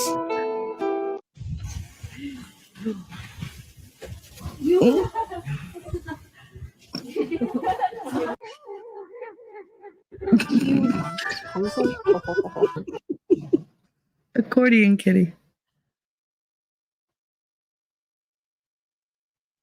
No. No.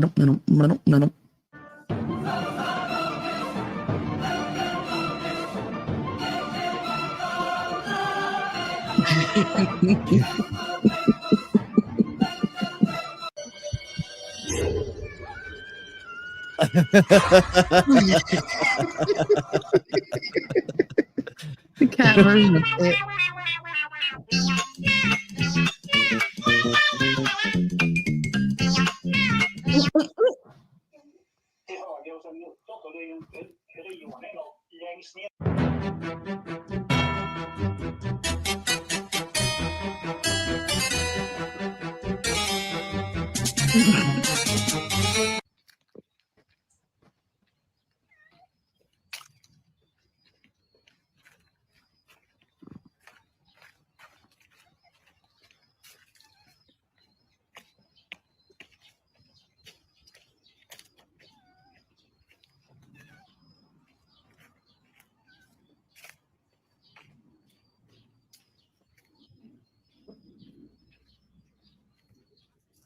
I think he's going into a haunted house or something. Yeah, like what the hell? He's like, where are we going?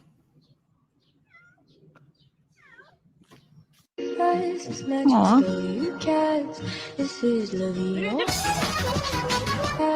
Jesus.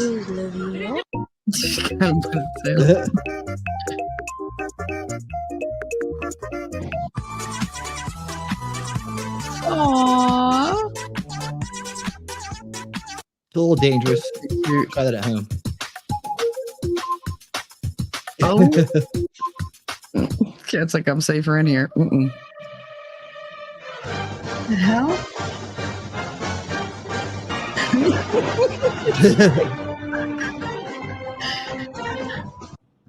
Kitten bottle. Yep.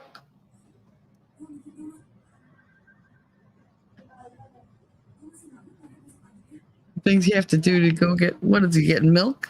Yep. Oh, God. How dare you?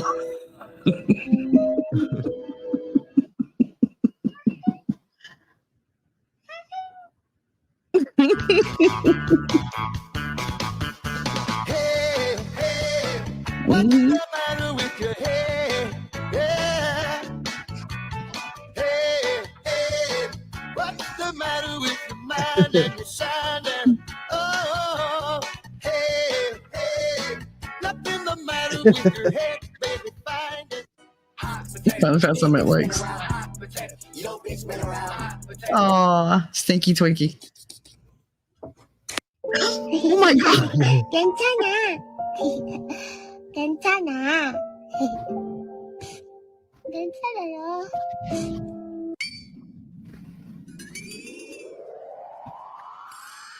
Welcome to San Andreas. I'm CJ from Grove. Low, your boat, dread and it don't test you. Molly, dread and it don't test you.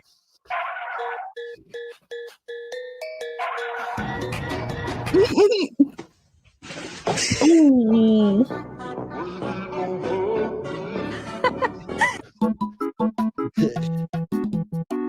Oh my God. All right. We got cats. And we got still hear dogs. Good. Huh? Huh? Oh, jeez. No. no.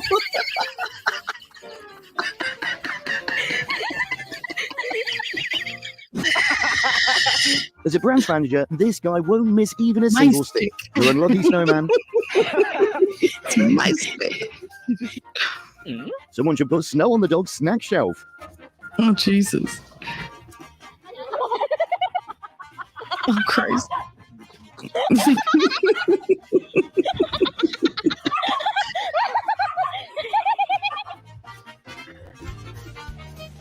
Typically, there are two kinds of dog when they first saw the snow.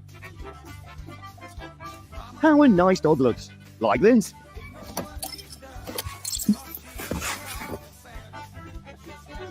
Whether someone threw their favourite bone outside before the snow started falling.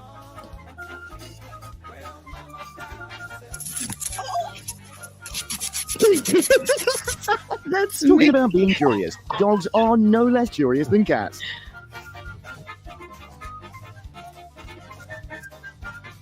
You gotta go outside. Come on. He said, nope, not me. They can be pretty good at skiing, but definitely not at teaching. I need him at my store. How is he usually paid? That's awesome.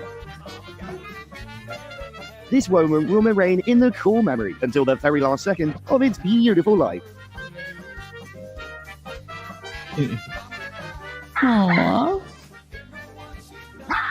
If snow could be packaged, a lot of dog owners will definitely buy it.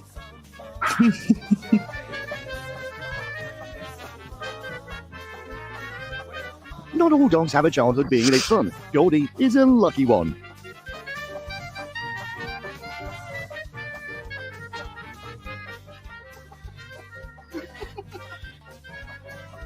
Come on.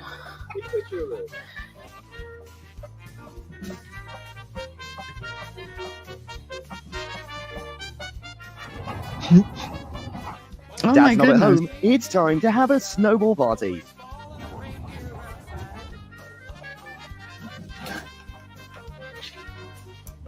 Little did you know that Husky's ancestors actually come from high mountains, which is why they absolutely love snow. Mm-hmm. Okay. You're not bringing in the log, Iris. Do you want to show your loved one what you've just achieved? The same goes for him. No log. No. You're not. It stays outside. I'm sorry, honey. You have to. Oh, You want to chew it? Go chew it in the snow. I'm sorry, honey. He's like, aw. Even the greatest adventurer goes speechless when there are lots of treasures to be found.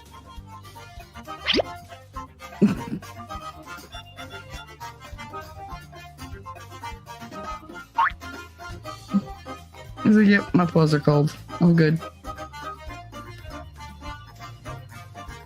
그렇게는 너매를 못 봐. Helen, the next time you don't That's a want to husky for you. Nope, not moving. Chili go. Chili. You might see nothing, but this dog sees a whole treasure down in those snow.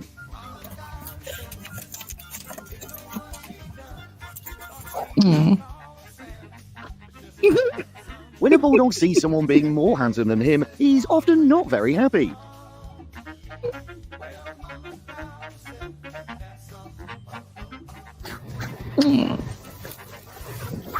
Only the most delicate dogs know the difference between snow in different places.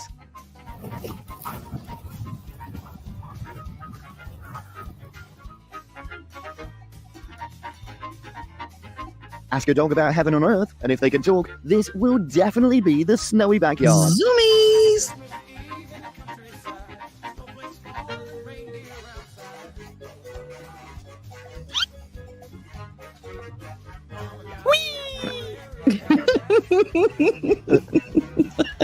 Let's go, come on. I feel like copyrighted music. Like, listen Wait a to minute, this human. jazz. I smell something. No, leave me here. I've got to find out what it is. Yep. The dog could be a big fan of the snow, but definitely not one of ice.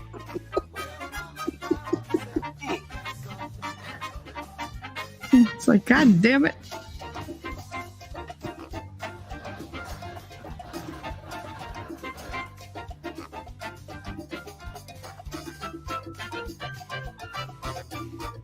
It turns out snow can activate hidden abilities of dogs, something I learned today. Oh crap, you only have 2 legs.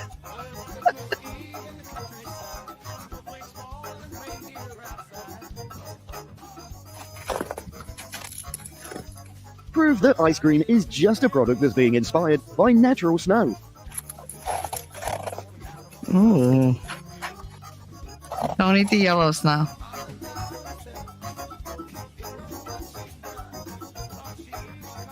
Aww.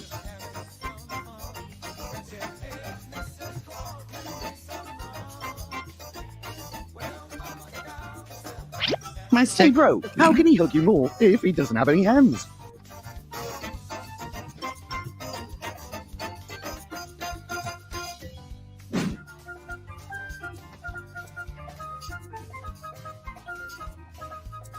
Aww.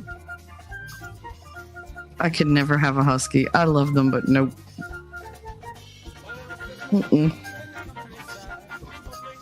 Bro, just what did the snowman do to you to receive an ending like this? He's like, how dare you? Destroy our snowman. Yeah. He's like, I killed it. You're protected now. You're welcome.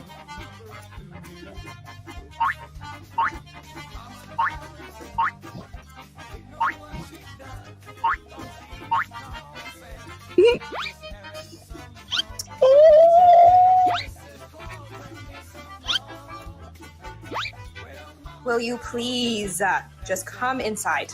Please. Oh, thank Aw. you. Thank you. I'm trying to get you inside for 2 hours.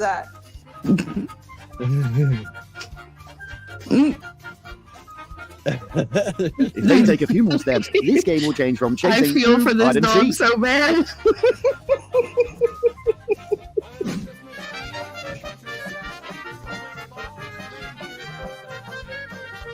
Whee!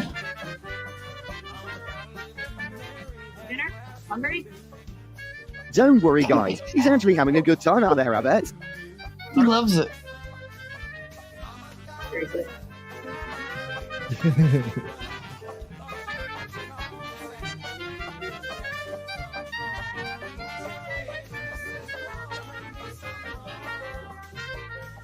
Mm-hmm.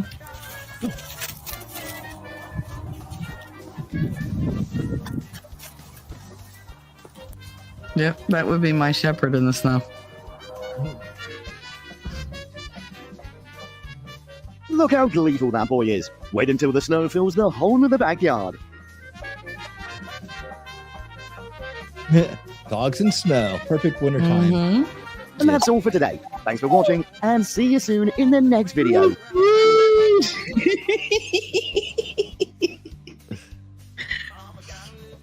Yeah, the shepherd used to love the snow, but Sparky, the little terrier, she'd look at me like, nope, not doing it. Nope, nope, nope.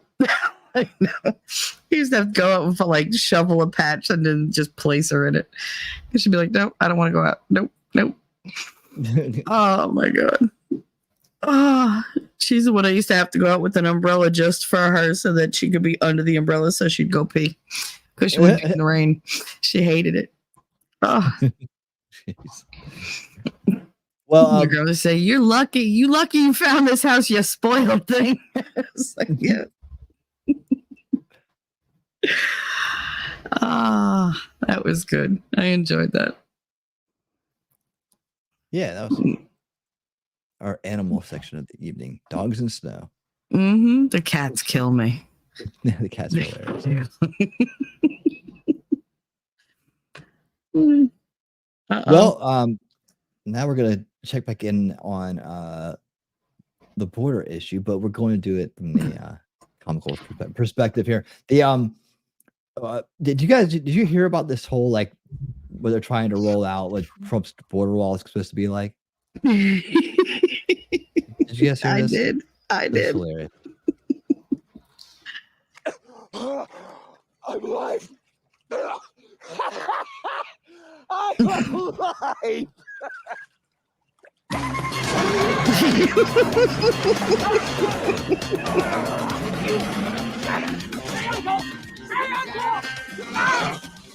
What's up, guys? Boy, Benny. Careful what you wish for because you just might get it. Libs wanted a viral moment during a border hearing. They even created memes. The left can't meme, so always a perilous tactic there, and they have memed themselves in all the wrong way. They started off the hearing by calling Donald Trump Hitler. So original. Who came up with that? Orange Hitler? Well, I've never heard it. What's really something? You people, you've really been using the old noggin. And then talking about Donald Trump's border policies, including alligator moats and bombing Mexico in wild Mayorkas impeachment hearing. So what happened here, ladies and gentlemen? Well, a meme was created by libs that sort of was a remix of this posted by Donald Trump on Truth Social. Donald Trump, problem solved. New border security will work for food. It's still funny. I love this it. was posted months ago in September, and it's still funny. Ladies and gentlemen, this is what the geniuses inside of the Democratic Party decided to present as Donald Trump and MAGA border solutions. Electrified fences, military at the border, giant alligators and moats, maybe the use of our military and their technology. This is Donald Trump's border plan. Alligator, bombing, electric fences, and migrants being pushed back by our military. He and MAGA extremists don't want solutions. They want insanity and cruelty. I can imagine that you, being the astute observer of this channel and subscriber to this channel, please subscribe to this channel, know exactly how this is going to backfire inside of the meme world. You just could have explained that to Mr. Robert Garcia, member of Congress here from California. Pronouns in bio, of course. Check it out. We don't know how the internet works. I want to remind the public that Donald Trump and House Republicans also have their own. They actually thought this is going to work. Let's review. So here they are with a massive meme that they printed out. That they've actually presented. Here they are. Here they are. Talking about this, like zoom out the camera. Alligator moats along the border. That's one of his incredible ideas. Alligators. Another idea that Donald Trump has Yes, into my veins. Oh yeah, baby. Where can I get that? On the border. That's another Donald Trump. By the way, and MAGA majority border idea. Another idea. I want a copy. This guy back here smiling. He wants to actually bomb northern Mexico with missiles. That's all another right. Trump idea. I've seen enough. That's enough time on my channel. Okay, so what exactly did the internet do with this? Well, kind of like this. What are your thoughts on this? I think it needs more gators. Florida would be happy to donate more gators. Democrats are adorable. They're constantly making Trump more popular, thinking that they're doing the opposite. Hell yeah, we want a gator moat. Let's get some bull sharks in there too. Strap some laser beams to their head. Freaking lasers, right? Again, where can I purchase this? I want this for the studio. Donald Trump, he's got a masterpiece ready for us. And ladies and gentlemen, the memes continued as Texas holds the line on the border. Of course, this is all about the Texas razor wire Supreme Court ruling. Check this out. Look at the subtle electrified fencing, the tasteful marine with the 240 Bravo. Oh my God, it even has an alligator moat. I think this is from Steven Crowder. It says mug glove on it. But Peter, he wants alligator moats, airstrikes, electric fences. Stop. You already had me at alligator moats. You don't need to sell it to me. It backfires. Like MAGA Wolverine. Looking at this thing. I want this in the studio. I want it in the studio. The studio has some cool in it, and I want this meme up in the studio. I want it framed. It deserves to be in a frame. Oh yeah, they're looking. That's looking. That's the way. That's the way we look. And that's the way we look at these border solutions. Yes, please. Robert Garcia just brought out in the middle of a congressional hearing. Is he trying to get Trump reelected? There's only one thing that can make this better. It's the McCloskeys. Yes, baby. Oh, yeah. Oh God. Into my veins. Into my veins. So we're looking at a situation where there's some real obvious issues with the border and some real obvious issues with the way that the regime is talking about the border. Nice. They want to take down all the razor wire in Texas. Why? Well, because razor wire works in repelling human traffickers and some of the most evil people on the planet. But the regime doesn't want that to happen. And so dumb exists. Does razor wire work?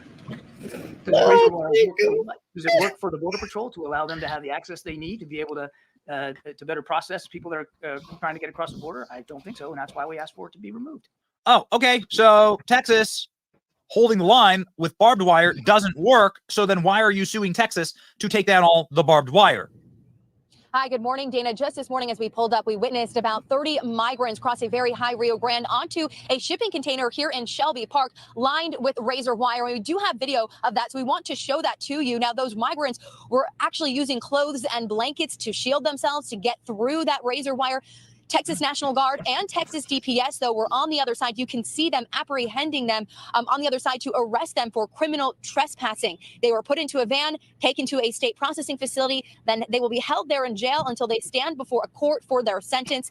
Then they will be handed over to ICE after their time served to see if they will be deported or not. Now, we do want to talk about the Supreme Court decision that came down just a few days ago, giving legal authority. Wait a second. So the border crossers are going to be criminally charged for entering the country illegally, which is a violation, of course, of American law. The 1964 Immigration Act is a good example of this. And so you're telling me the Biden regime tactics like this didn't work? Do not come. Do not come. So Looking at you you, do I never understand will. that you become the meme when you say stuff like that, right, Kamala? And given Kamala's past, probably not the best way to make a point. And it's clearly not working. And just like with the border meme, with the electrified fences and the alligators and the military, you yourself become the meme, Kamala. This is a good one. Do not come. I'm gonna come. I'm gonna do it. We're just gonna put a little zappy little Oh, fence Lord. right there. Donald Trump, MAGA border. There we go. Bob Zappy Donald Ross little Trump. fence. I'd watch it. I am here pleased to inform you that we have broken them once again, and the memes have backfired, and they've embarrassed themselves, and now the left. I have love become it. a meme. And it is absolutely delicious. I especially on love this it. Because not a person on earth that doesn't want that on the board. It's your boy Benny. Like, share, and subscribe. Stay based. See ya. Hilarious. I'm gonna come. Don't come. Somehow I think that's the only thing people actually ever do that she said. Don't come. Don't come. Last time I checked, women only call out for Castro when they don't have a choice. Oh, it's the war of the two Jacobs. Oh my goodness. I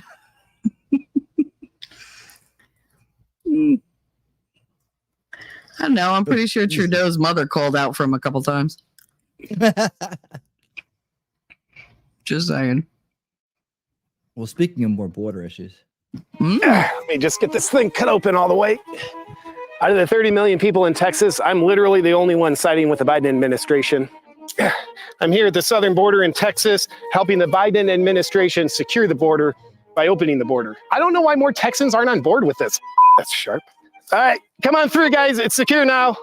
I'm completely dedicated to only believing what the Biden administration tells me about the border. That's actually gotten really tough lately, but I'm staying resilient. Because any other perspectives about the border are just crazy conspiracy theories. Like, this border disaster isn't happening due to incompetence, it's by intentional design. I don't want to be one of those crazy people that turns out to be right only 90% of the time. To stay strong, I just repeat this George Orwell quote as my mantra. The party told you to reject the evidence of your eyes and ears. It was their final, most essential command. Biden administration for life. I'll just get this sealed up by opening it so it's more secure. So here's what's going on with the border. In early January, the Biden administration, yep, America's this way. Welcome. In early January, the Biden administration filed an emergency declaration with the Supreme Court demanding that his border agents be able to cut down the razor wire borders installed by Texas, because Biden wants to secure the border. And then the Supreme Court ruled that Texas can't defend its border, basically against the Biden administration that's trying to cut open the border even more. The Supreme Court ruled that the Biden administration can literally cut down physical barriers that Texas installs to protect the border, which the Biden administration is doing to protect the border. Classic reverse psychology. Texans don't get that. Take that, border. Then Texas Governor Greg Abbott vowed to protect Texas's constitutional authority to protect its border. The Texas National Guard then steps in, but they have no authority to guard anything. And Abbott's been having the Texas National Guard install even more razor wire in a battle with the Biden administration. And then so far, look, it's not a tree. And then so far, only like 25 other states have backed Texas in the battle with the Biden administration. Because I guess those states want a secure national border too for some reason. I wonder what their financial motive is. I've installed this nice stone pathway to welcome people right into our country, which I guess keeps people out of our country. I still don't understand the physics of how that works. I was using a red carpet to keep people out, but all the foot traffic on it just wore it out in like 20 minutes. What Texans and the majority of our country don't comprehend is the Biden border logic at play here. Because you see, what you got to understand here is that our border is a big part of our national defense. And just like how a good offense is a good defense is a good offense. And therefore, a strong offense against you is your best defense. That's what we're doing here. Oh yeah, and with civilians who are interested in national security, which is basically domestic terrorism at this point, over 700,000 vehicles are expected to join the Freedom Trucking Convoy headed to Texas to protect our border. I'll tell you this, as I am staying dedicated to only believing what the Biden administration tells me about the border, I won't stand for that. I will protect this country from anyone who's trying to protect it. I've got a stick, and I will use it. We almost have the makings of a civil war. The Biden administration versus Texas. If Texas doesn't have a chance, they don't even have a military. But everyone in Texas is well armed. I guess that makes everyone in Texas part of the Texas military. That is 30 million soldiers. Well, a 30 million person army minus this person. And I know the Biden administration wouldn't intentionally try to start a civil war because that would divide us as a nation, weaken us as a nation, and people would be more controllable being in a state of fear that comes with war. That's the last thing they'd want. Yeah, there's been misinformation floating around out there about the border. Like how a veteran FBI agent warned that there's foreign military forces infiltrating the US through the southern border. I'm not gullible enough to believe that. Hey, are you a terrorist? Yeah. Right this way then, you can squeeze right through here. I say thank God for the Biden administration who's out to protect America from anyone trying to protect America. And as a good, obedient citizen, I get my beliefs about the border from Biden. And I will continue to believe those beliefs no matter what I see and hear with my own eyes and ears.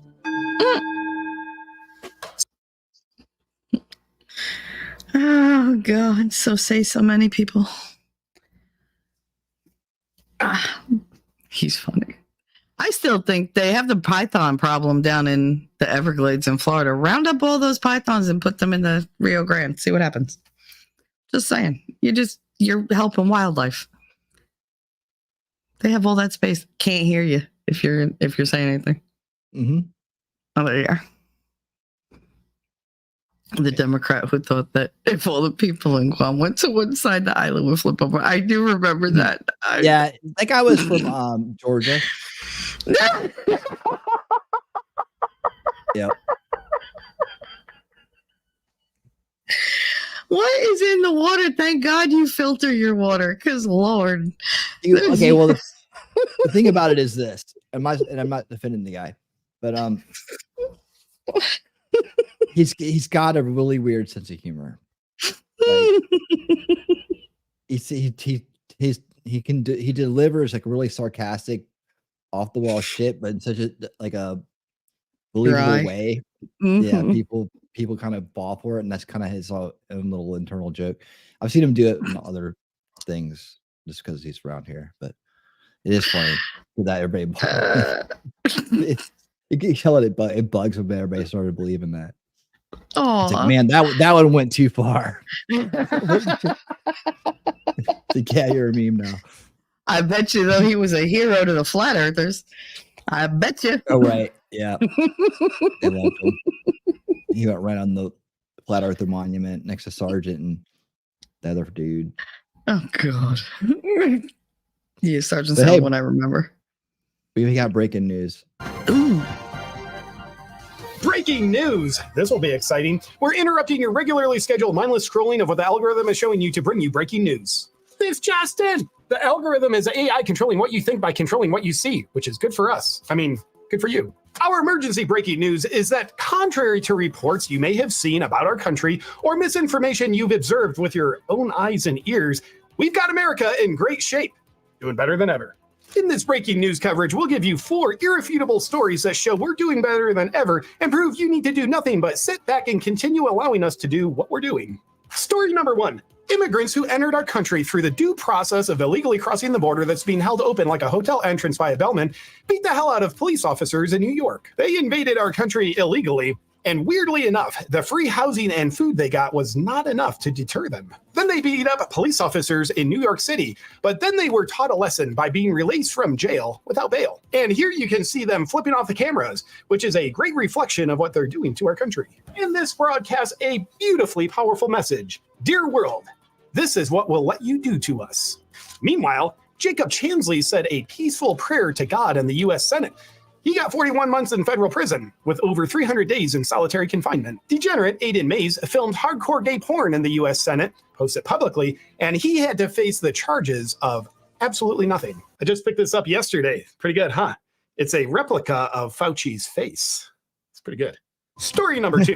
White House cybersecurity official Charlie Krager tells an undercover James O'Keefe that the White House wants to replace Kamala Harris, and he confirms Joe Biden's mental decline.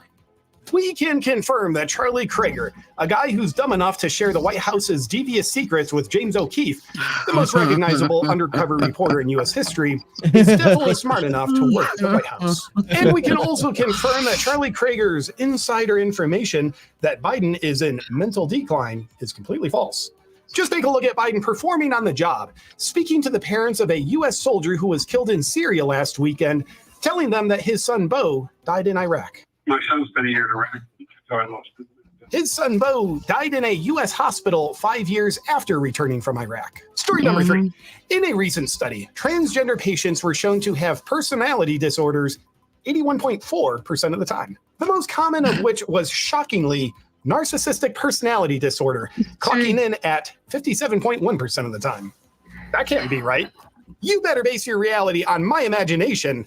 Doesn't sound narcissistic. So we need to keep banding together as a nation of inclusivity and continue affirming mental illness rather than treating it. That'll probably give our future generations that we want you to kill before they're even born the best chance at living a great life. And finally, Facebook beta male executive officer Mark Zuckerberg appears before Congress. Facebook, one of the reliable arbiters of truth that fact checks you, censors you, and keeps you from seeing information they deem not in your best interest, should be fully trusted to outsource your truth to, because they're just following our commands. Accordingly, while busy shutting you down from saying things, they've idly allowed a lot of child exploitation to happen on their platform, which again is a platform you should fully trust. Sowell testifying to congressional questioning, at the urging of Congressman Josh Hawley, Zuckerberg stood up and apologized to the families that have been impacted by Meta's censor everything but child exploitation policies. Take a look. So you didn't take any action. You didn't take any action. You didn't fire anybody. You haven't compensated a single victim. Let me ask you this. There's families of victims here today. Have you apologized to the victims? Would you like to do so now? Well, they're here. You're on national television. Would you like now to apologize to the victims who have been harmed by your product? Show them the pictures. Would you like to apologize for what you've done to these good people? That seemed very heartfelt and sincere. I declare amnesty. That's it for today's breaking news. Everything in this country is under control. You have nothing to worry about, and you can go back to sleep, or else we'll put you to sleep. Good night. Yeah, nothing's on fire. Nothing to see here. No. God. It's too funny. You got something else for him? I'm gonna do kind of like a throwback kind of mix here, man. Like, I don't know about you, but I used to love the old slapstick comedies. Actually, I think you told me you don't like this guy very much. Now that I think about it. And so, of course, that's what he picks. Oh, I just remembered. Damn it. That's all right. But well, maybe this will change your mind. Let's try it out. All right. My name is Lieutenant Frank Drebin, Police Squad, a special unit of the police department. I was having my car washed when I received an urgent call from downtown. There'd been a bombing at the courthouse. I got to headquarters as fast as I could.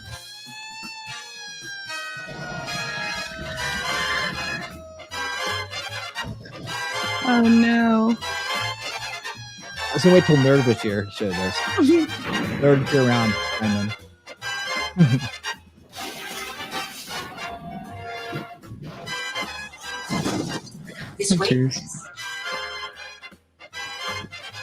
Don't play dumb with me.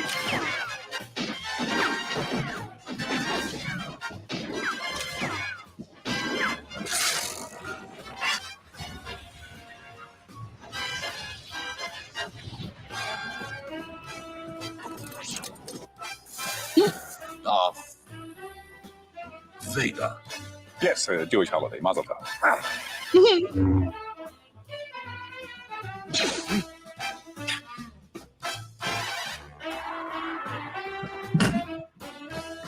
I love that scene. I want a world where I can eat a sea otter without getting sick. I want a world where the Democrats will put somebody up there worth voting for. So this is how Liberty dies.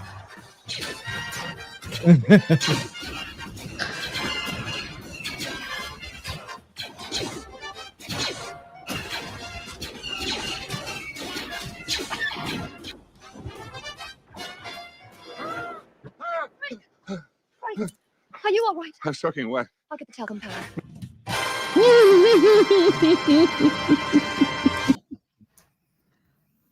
Oh, funny. What'd you guys think he's of not that? my favorite, but I mean that was funny. It was. It was. We'll skip the one where he goes to Hogwarts. Oh God. Nah, you don't have to. You can show it. God. Whatever you want. It's your show, babe. I want to get to this one. Mm. Do, do, do, do, do.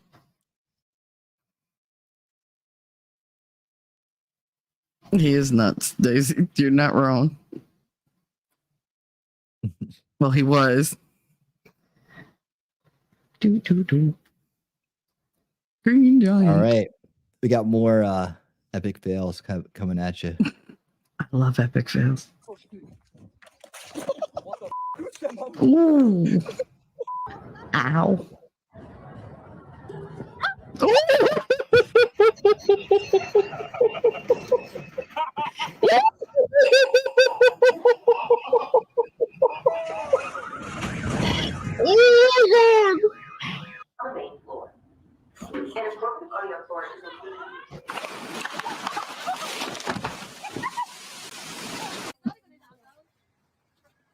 Oh, ow.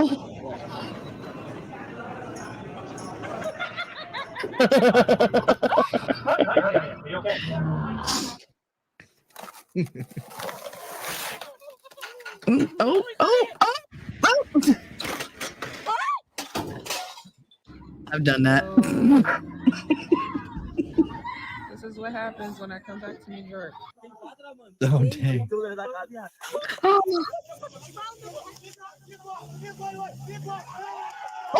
Mm. You had that coming.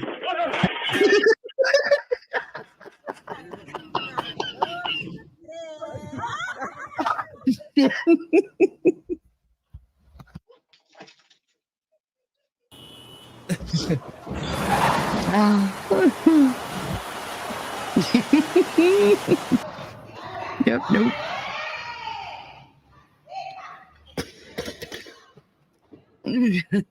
Aw.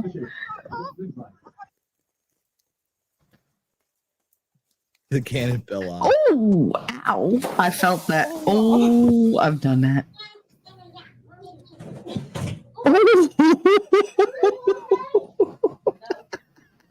Don't get off the treadmill though and check.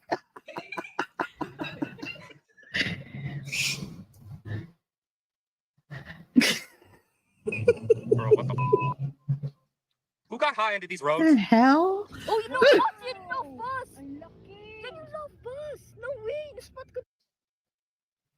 The hell?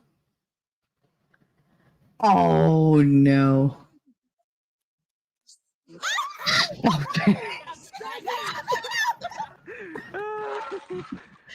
No. Young apprentice here. Oh no. Oh. Ow.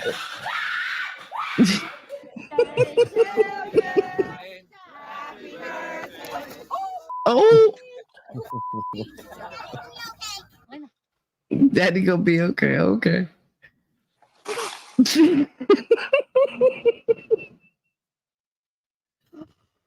No. Bro. How? I don't know what to do. Dude.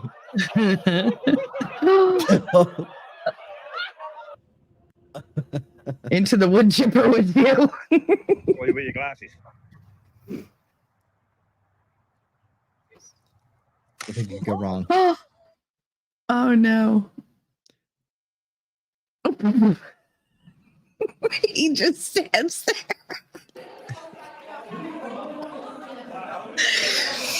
Ow.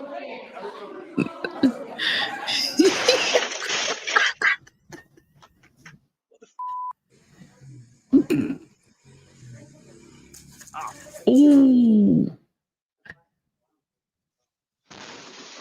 What the hell?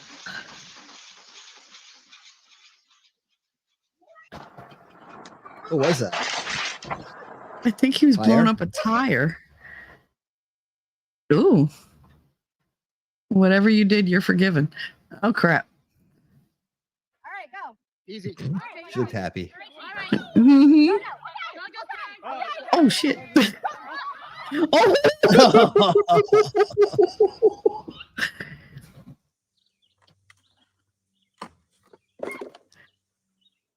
The hell?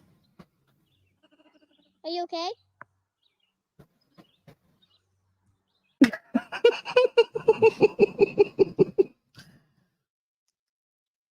Poor kid.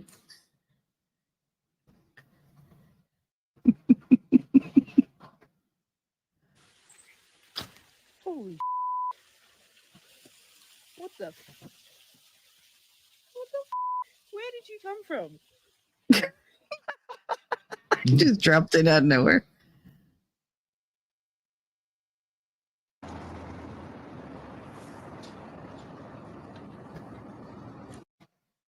What the hell? Way. Was he cooking steak on that? I think so. Ew.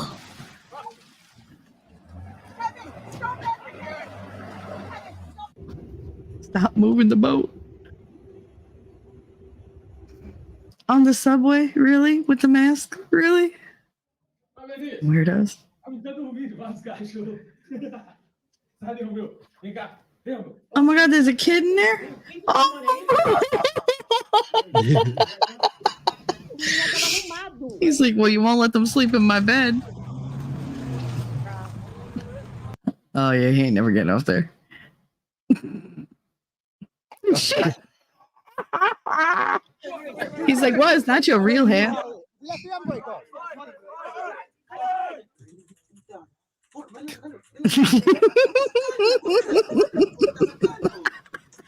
I could smell and I couldn't figure out where it was coming from.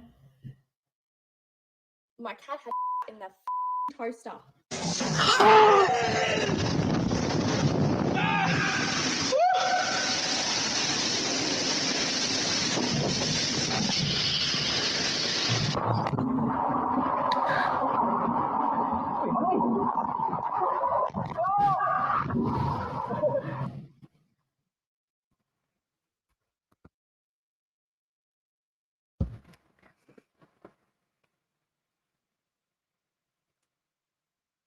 If you buy like natural peanut butter where the oil's mixed up, just put one in, and it's so much easier to mix it. Just don't be done and try to record it. As long as you hold the peanut butter thing still, it does work, I swear.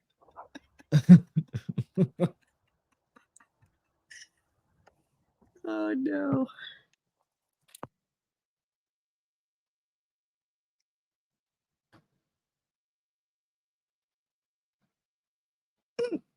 Here's your package. I'm going fishing.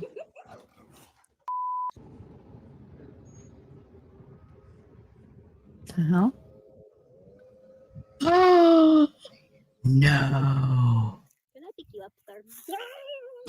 Are you crazy?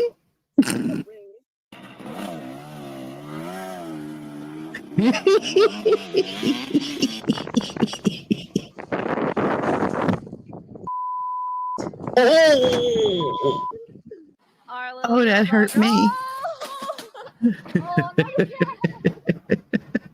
Not again. Oh.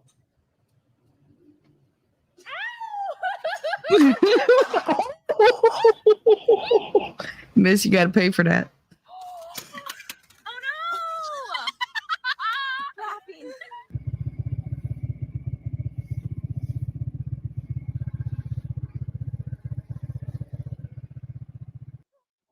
What the hell? Oh.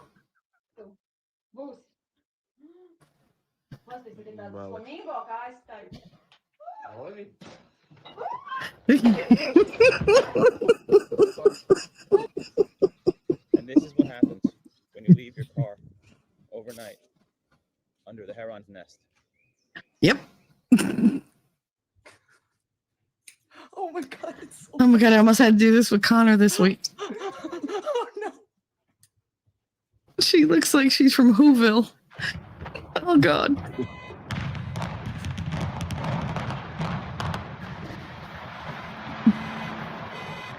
Oops, wrong building. No.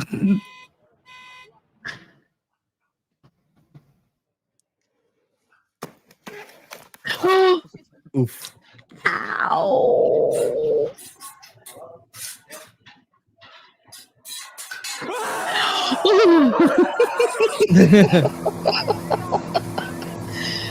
Whee!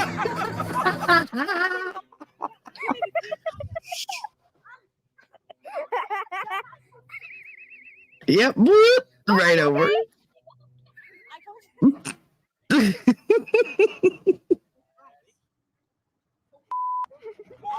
Oh shit!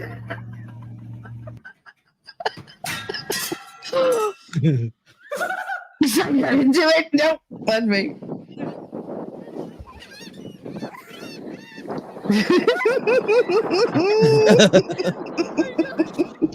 Say hello to my little friends. So should we Oh, sit Jesus. still for a minute before we do it to get some birds around you? Yeah, because I'm gonna try to talk without. Oh. Ow. Stay. Probably gonna just fall off. Oh no. That's gonna stink so bad. Oh. Whoa. Are you okay? No, nothing. Auditioning or practicing?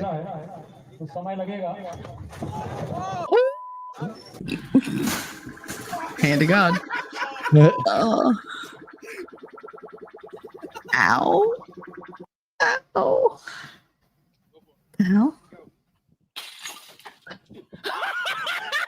Oh my God, he broke the whole table. Back up! I swear to God, no, no, no, no, no, no, no, no. Oh shit.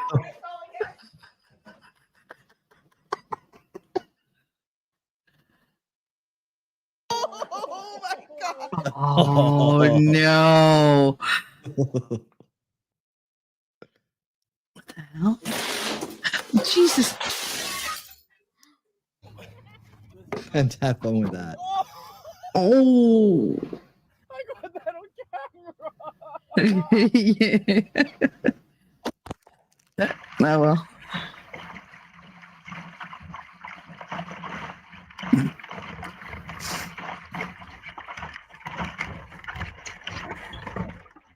Oh, that sucks. This is what it was meant to be. Oh. Yep, it's meant to be a collision. That's what it was meant to be. Mass casualties. Oh.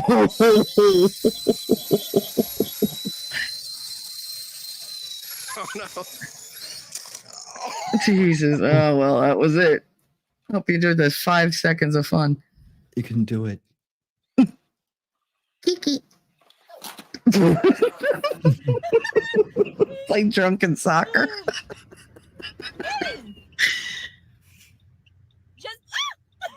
Oh yeah.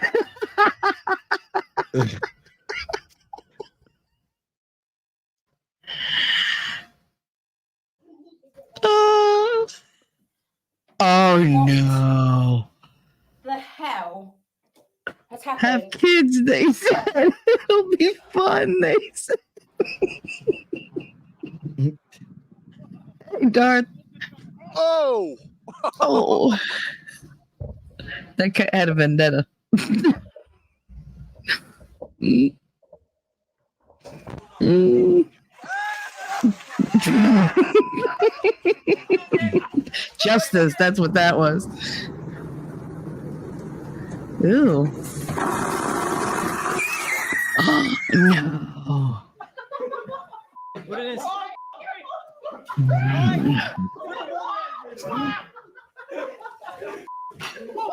Oh, Jesus.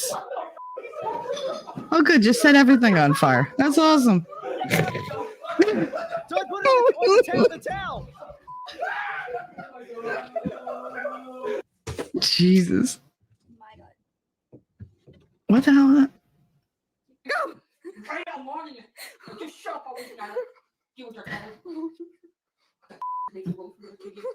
What the hell? What the hell? The hell is it? Oh, no. That's God right there telling you don't do it.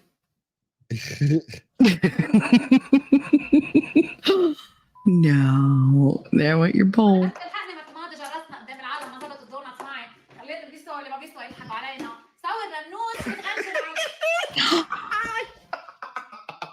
Oh, damn. Tell me you can't cook without telling me you can't cook.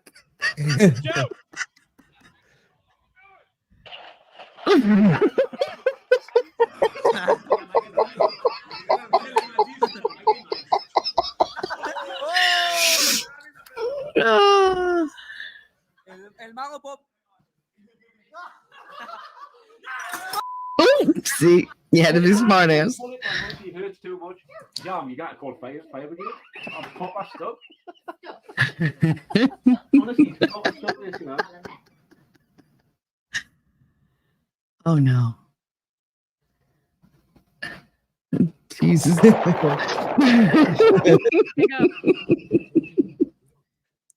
It's gonna go well.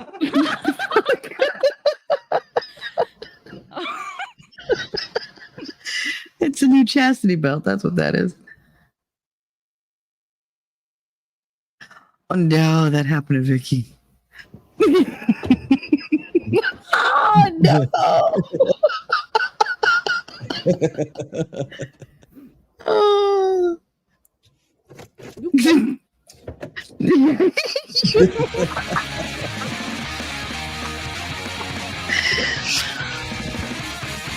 Yeah. Oh God. You play too much. I think every father who's going to teach their daughter how to drive should wear the test dummy suit. Everyone, at least the first time. Be like, you're going to drive like your mother, aren't you? All right, I might as well just get ready. Oh, God. All right. So tell me, Mm-hmm. is this a good proposal or a bad proposal? Let's see what this. Uh-oh. That's good. Oh, let's do that one.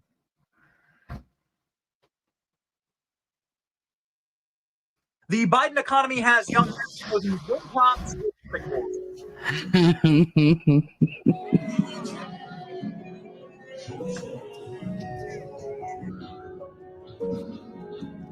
It was at this moment that he knew he f***ed up. Oh, shit.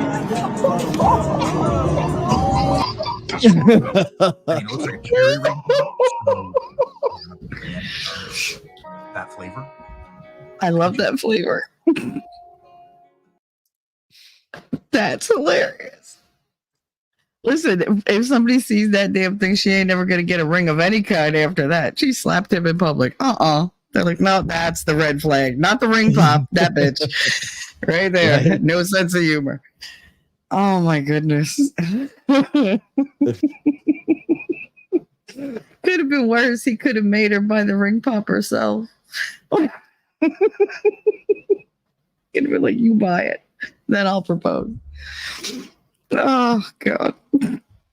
I'm not bitter at all. No.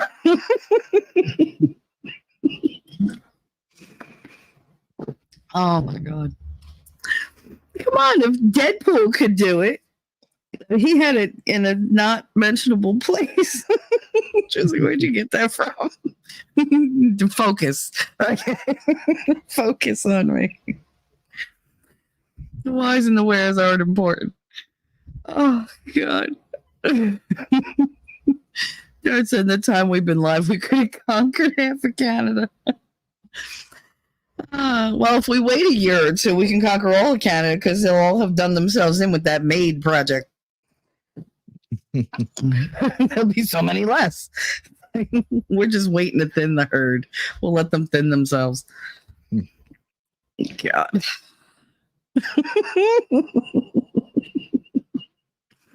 They smacked this.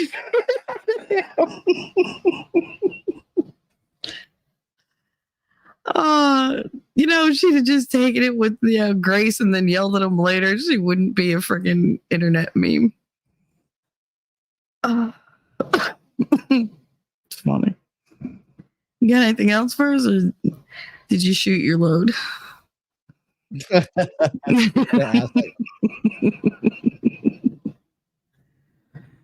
Just wondering. If you're asking if that's the end of funny videos for tonight, at this point, yes, that was the package for this evening. There you go. Nice. That was a nice follow-up. Shoot your load package. Yeah, that was good. I liked it. I like it a lot. That was good. That was a good night. Thanks, hon. I had fun. Yeah, man, definitely. Do. Thank you, Mimsy. She's so good about putting links out there. Oh yeah, thank you, MC. See, when Shelly's up here, someone has to do it. Yeah, I know. Good. Uh-oh. I heard actually, and then he went quiet. Usually those things put together mean that I'm going to be embarrassed at some point. I appreciate all the mods to help. Oh, yeah, they're great. They're awesome. I don't know what I'd do without my mods. They basically, they run my chat. Chat is good. Chat is wise. Chat knows all. Never abuse your chat. You'll never have fun again.